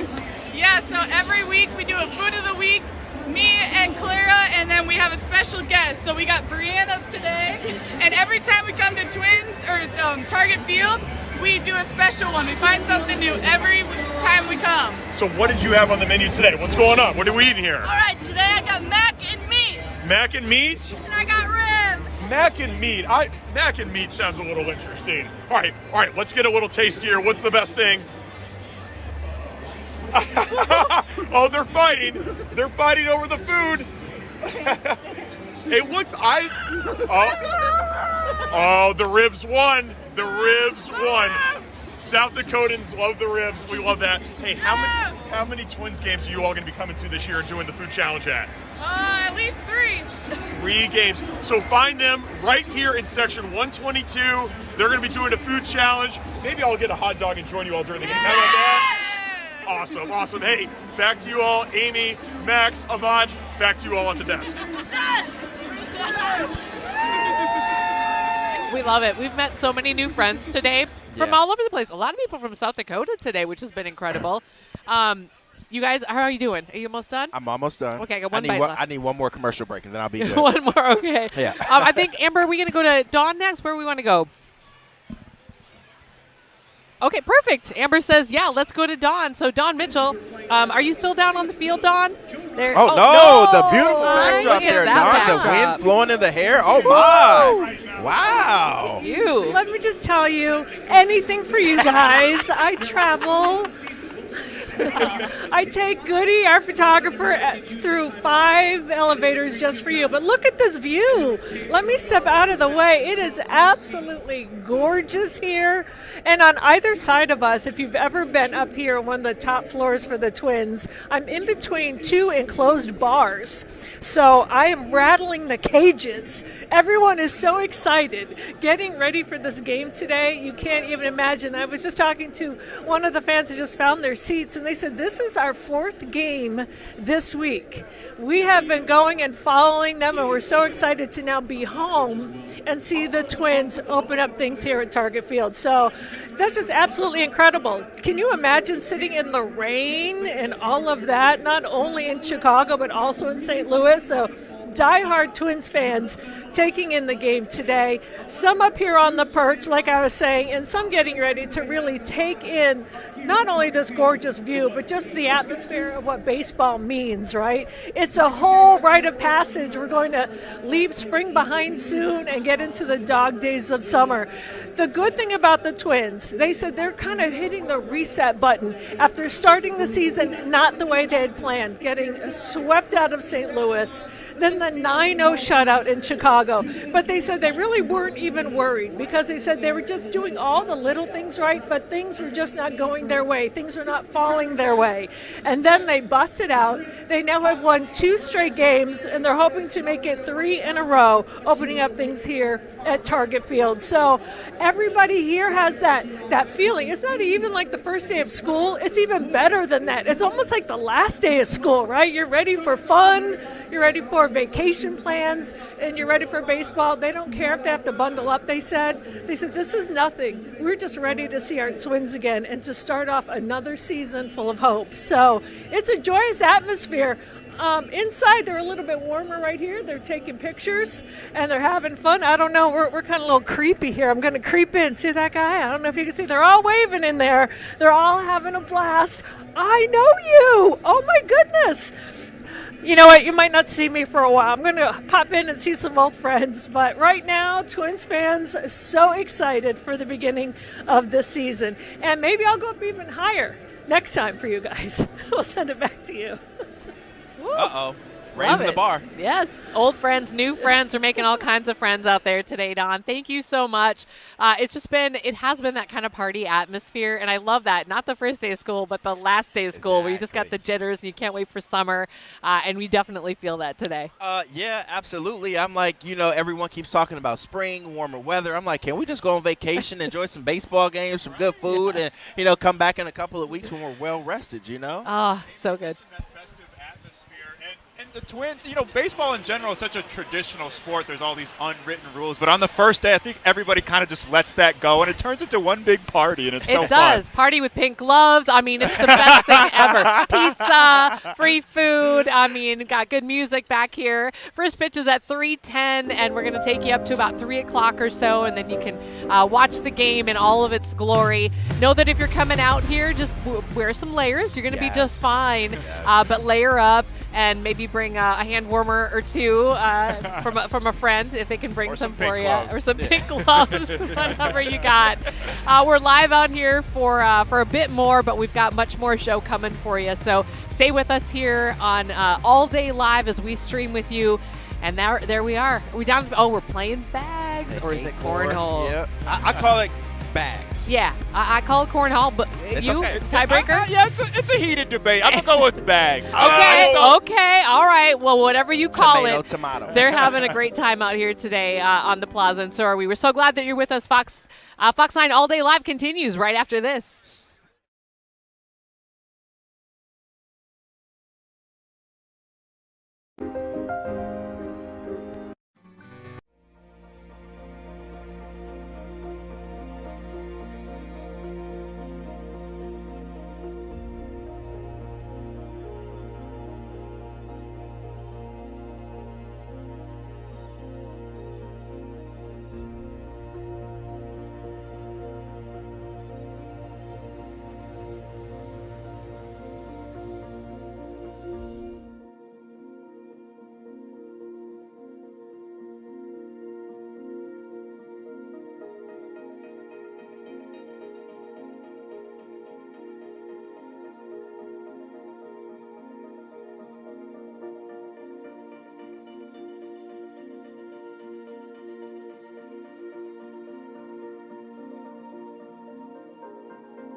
Welcome back to All Day Live. We are live downtown Minneapolis, Target Field. You're taking a look. There's a teeny bit of snow here and there, but, you know, the field is heated. They take such good care of it here. And everybody's prepping for this home opener, which for a lot of people has been a day that they've been waiting for months now. You never know what you're going to get weather-wise. It's a little chilly today, but he's laughing. Yeah, it's, you know, you just never know, and it's not been terrible. I don't think I've ever packed a blanket, though, for coverage of an opening day. I will just say that. This is a first for me. But it's not bad. Like Amy said, after I got the hand warmers, we kind of got numb to the cold, so we're all good now. And just as we said that, is that our lights, or is that, I feel like I saw the just sun. A little sliver of sun. Tiny little bit. It got like 2 degrees warmer just now. It did. Max Fuller, we're so glad that you're along for this ride with us here at Fox 9. I'm so happy to be here. Yeah, we're excited. This is your first real outing with us. I know, and right? The people walking by, everybody recognizes you. It's so great. Max, I just want to ask you, what's the difference from working in radio to television, and are there any benefits to being on this side of the camera now? Well, first of all, I got to make sure the throw is always, spherical and looking good. It needs constant fluffing throughout the day. I've been trying to talk to Kelly and Mim. I'm putting it in my contract. I need an afro fluffer. It's hard to be on camera. I'm used to dressing like an absolute bum. I had to go to all my little fast fashion websites, put it on the Afterpay real quick, and get some new outfits. Kelly's over there I'm not used to having to look decent. Nobody can see me usually, so I'm usually looking like I'm a homeless. The homeless people when I'm riding the Metro Transit, they're like, "What's up? Which encampment you going to?" I'm like, "Bro, I'm going home." He doesn't give himself enough credit. I know, right? And also, we need to get you a headset that maybe just has some pics that come in here, custom, that would be so we don't have to squash the fro, right? Well, you know what? We're not making you wear a hat today, so that's good. You got the warmth. It's a little chilly, so if you're coming out, just put on some layers. You're going to be totally fine. Maybe bring a little blanket. Jennifer McDermott, though, has an eye on the forecast, talking about kind of what we can expect out here today for the rest of the afternoon. Hi, Jennifer. It is definitely a cold one for the Twins home opener, but you guys look nice and toasty and warm. You have your hand warmers and your beanies and your gloves and your coats and your blankets. Not ideal for a baseball game, but it is what it is. At least we're staying dry. We have that going for us. 43, that is our forecasted high temperature for today, which typically occurs around 3 o'clock, so around first pitch. And then after that, temperatures will slowly fade away. So yeah, if you are heading out to the game, layer up. I would highly recommend layering up at least. Winds from our west this afternoon at about 10 to 15. Tonight, the winds will begin to calm down. 32 for the overnight low, keeping things nice and quiet. And then tomorrow, of course, when the Twins have a day off, that's when we touch 50 degrees. We'll have some patchy morning sunshine, and then throughout the afternoon, the cloud cover, it increases once again because we'll have this cold front move through, which will bring down our temperatures once again for Saturday, but just for a brief amount of time. Live look outside, Twins Stadium. Looks like they're getting the infield, or I'm not baseball savvy, so that area of dirt, they're putting water down on it. I'm not quite sure what that part of the field is called. I don't know if that's the infield, outfield. The infield. Okay, someone just told me the infield. So I like baseball. I like going to games. I don't know the technical stuff. Okay, 42. That's what we're sitting at right now. Dew point of 28 degrees and winds from our west-northwest at 12 miles an hour, making it feel more like 36 degrees right now. So yeah, if you're heading out to the Twins game, it feels like the 30s right now. Here's a look at our storm vision. We are currently keeping things quiet. It's just on the cloudy side, but at least we are getting rid of that snow, that rain, that sleet, that freezing rain. We had all sorts of stuff over the past couple of days, and it's finally slowing down for us. Down towards our south, though, not slowing down so much. We have this massive cold front and this massive area of low pressure sitting on top of Arkansas as well as Tennessee. And this is what drove in quite a bit of severe weather for yesterday in this same area, and that's where they're expecting more severe weather to unfold today. Unfortunately, tornado watches extending from Texas, Louisiana, Arkansas, all the way up towards Kentucky, as well as Tennessee. Meanwhile, up towards our north and west, we have our next cold front. This will be moving through Friday night, giving us a chance for maybe a couple of raindrops. It's really not looking that impressive. Down towards our south, though, a level 3 out of 5, an enhanced risk for areas that were hit very badly yesterday with a level 5 risk yesterday, but now a level 3, and yeah, expecting more severe weather, unfortunately. Here's a look at the storm reports from yesterday. Notice how Minnesota, Wisconsin were covered up in the winter icons, meaning that we got the snow and the sleet and the freezing rain. Down towards the south, though, that's where they had close to 30 tornado reports from yesterday, and not just EF0 tornado reports. We're talking large and damaging and unfortunately deadly tornadoes yesterday. Here are the temperatures right now back here at home. 42 in the Twin Cities, 39 in Hinckley, 37 in Brainerd, 40 currently in Owatonna. Winds coming in from the northwest at about 10 to 15, making it feel more like the 20s and 30s across the state. 29 for it feels like in Duluth, 36 for the Twin Cities. In Wilmer, it feels more like 32 degrees right there, along with Bemidji. So yeah, a chilly one for us on this Twins home opener. We keep the cloud cover with us. Amy, Ahmad, Max, I hope you guys are staying warm. Hopefully those blankets are keeping you guys nice and comfortable. Jennifer could have brought some extra sun out for us today. She could have called Mother Nature or something. I know she has those powers. I think she's just not doing it. Yeah. We appreciate you, Jennifer. I mean, it is dry out here. It's chilly, but we're not, dealing with some of the rain and sleet and snow that we've had recently. So we're going to take this and we're just going to be happy because it is the home opener here at Target Field.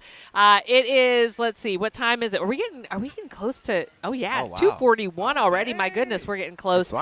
We've been out here all morning. If you've been watching Fox 9 Morning News, we have been out here. I know Max was up watching Fox 9 Morning News this morning, as you always do. Every morning. Now that you're part of the Fox 9 team, man, you got to start watching us in 4:30 a.m. I always wake up with Fox. Or just get some sleep and then just watch it back on Bit Central later on today.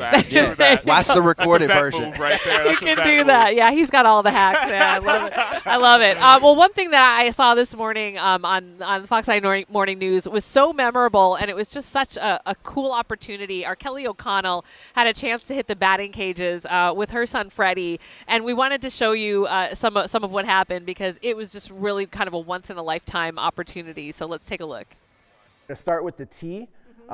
Every athlete here in the organization starts with the tee every single day. Toes pointed straight ahead. You'll see these fun little white lines of the batter's box. We're going to use that as kind of a reference point for our toes. We're going to start with the bat on our shoulder, and then we're going to take it off our shoulder gently. Last and very most important thing, we're not looking here.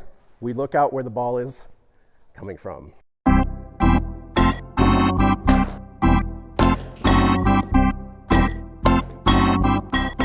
We are going to go best of 3 in what we call the tunnel drill. Keep them together. I'm not going to help her. Okay. All right, here we go. Boom.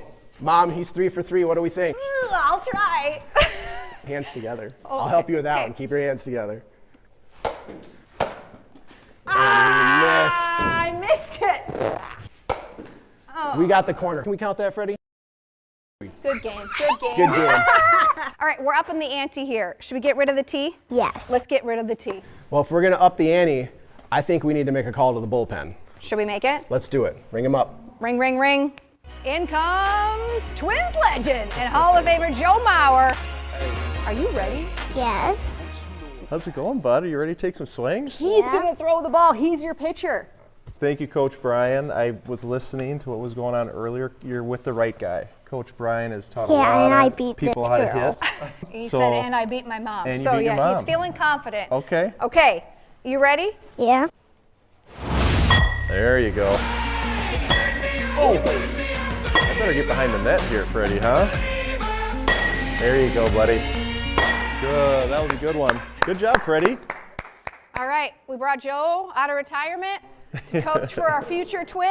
How we feeling? Good. You crushed Mom, and that's all you really wanted to do Yeah. today, didn't you? Joe, thank you. Appreciate it. Twins, thank you. This was Absolutely. super fun. What should we say, Freddie? Should we say go Twins? Yeah. Go Twins.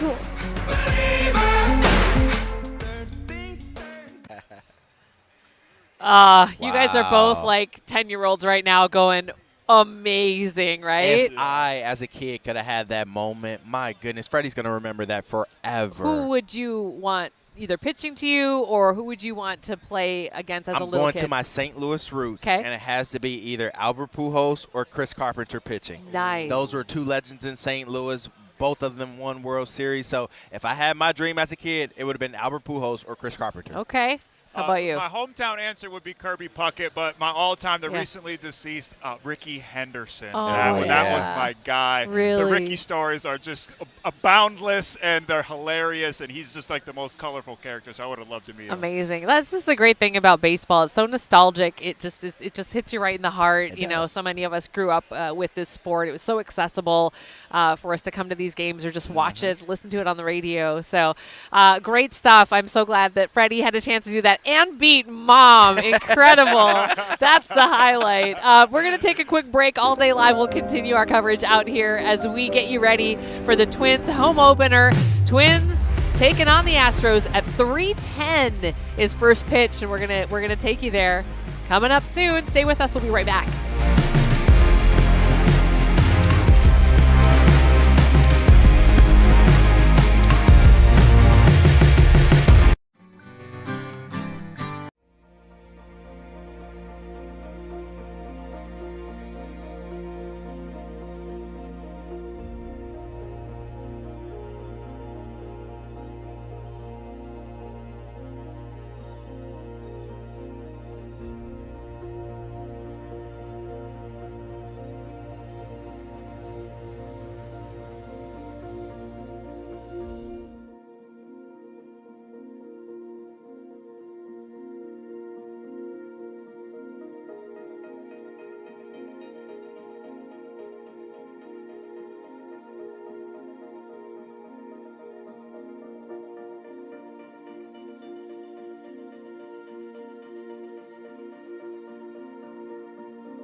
Welcome back to downtown Minneapolis, Target Field. We are so excited to bring you some hype, you know, as we head into this home opener for the Minnesota Twins, which so many people have been looking forward to for so long. I'm Amy Hockert alongside Ahmad Hicks and Max Fuller.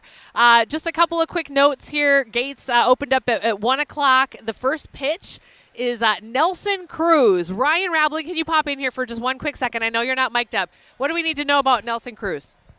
Know about him? Well, he was a part of the Bomba squad back in like a few years ago. Yeah. And he's coming back. I think this is kind of his first official visit back. Yep. And he's thrown out the first pitch. All right.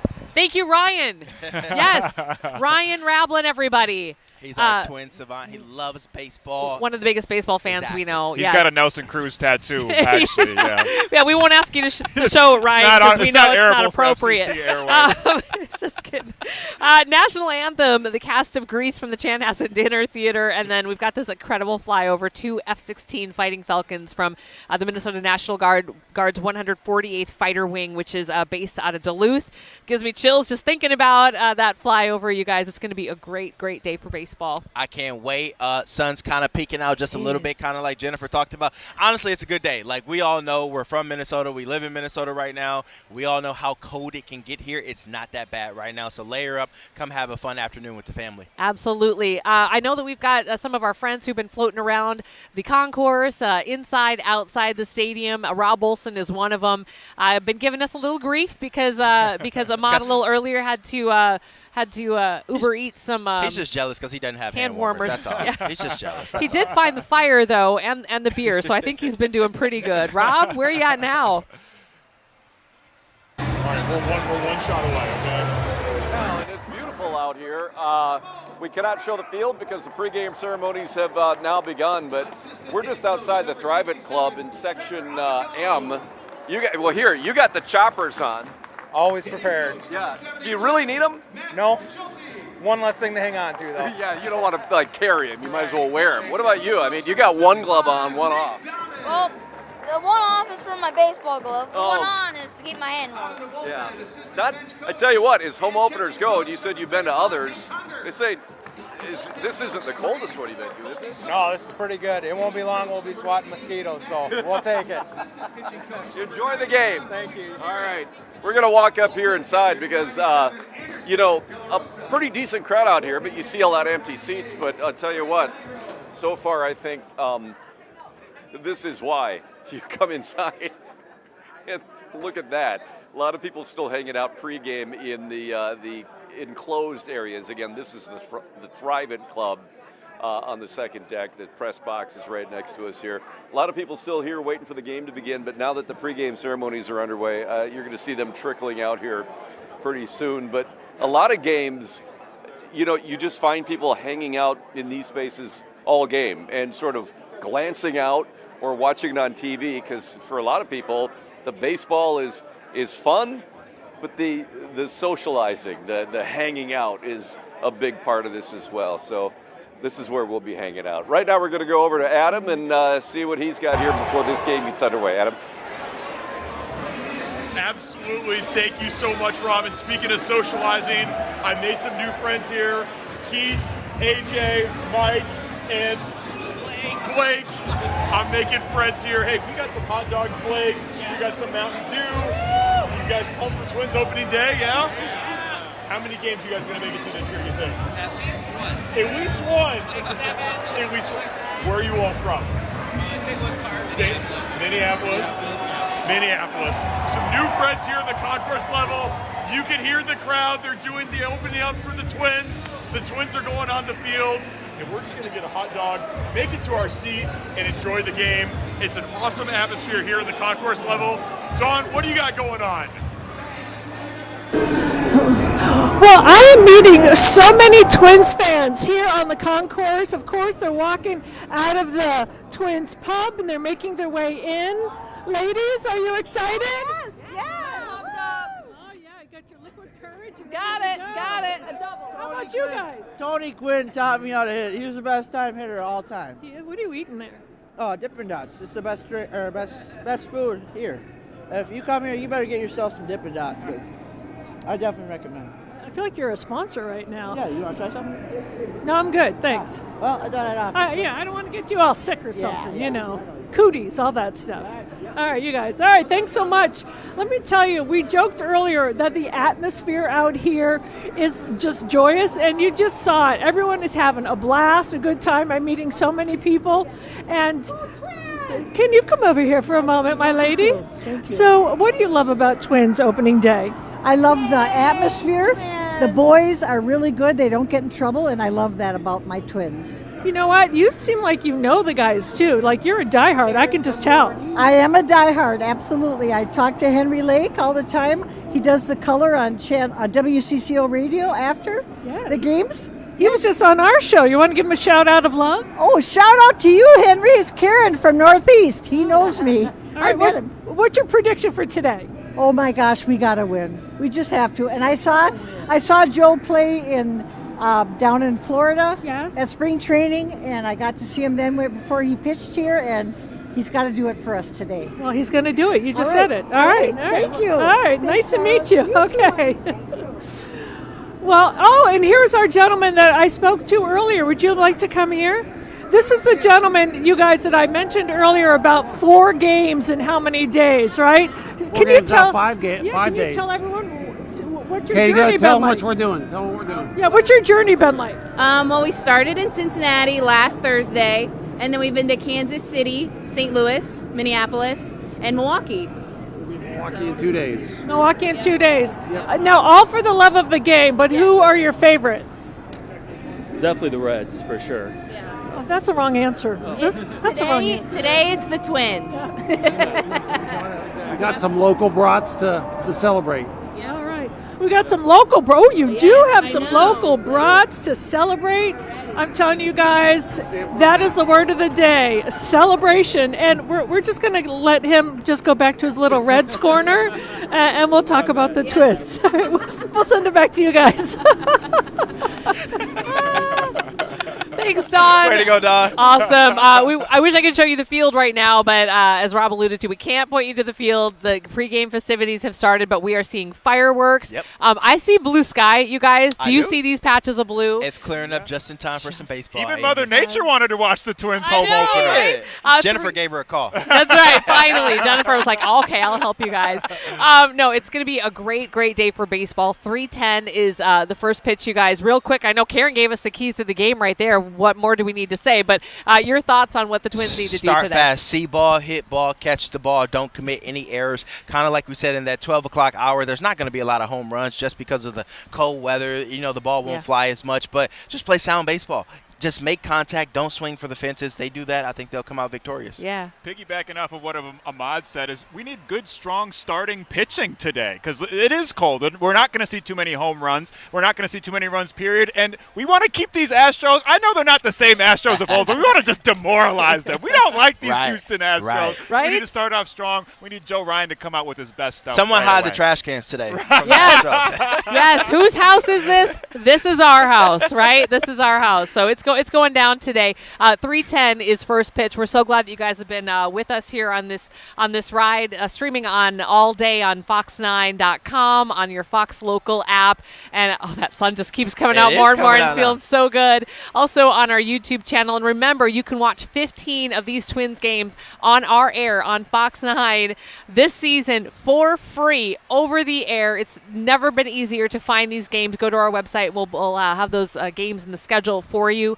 We're going to wrap our coverage here, and then we're going to be right back out at 5 o'clock. At 6 o'clock tonight. Randy Meyer's going to join me, and you guys are going to get to work and, go get some food. And Probably. He's never been in the press box here, so I think I'm going to show him the way. I'm going to show him how to get there, what elevator we use, all that good stuff, and I'm going to show him the luxury that we have in the media with some cheaper discounted food that we get upstairs, free soda and popcorn. That's right. The good life. Yeah, you had me at free soda. Free soda and popcorn, the good life. I'm going to show you all about it. They treat us well here, and we're so grateful for our new partnership with the Twins. So thanks, everybody, for watching. That's going to do it for our coverage here for All Day Live. We'll see you back here at 5 o'clock. Let's go Twins!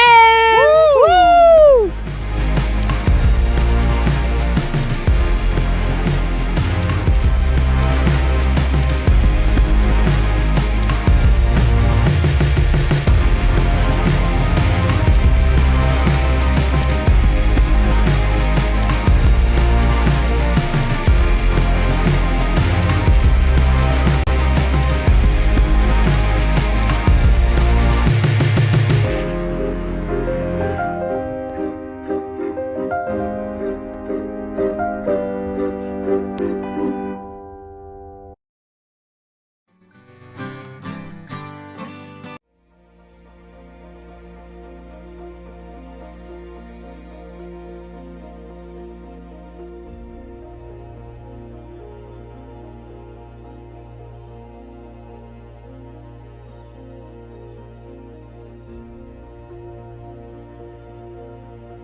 downturn and even obviously the health effects of the COVID pandemic.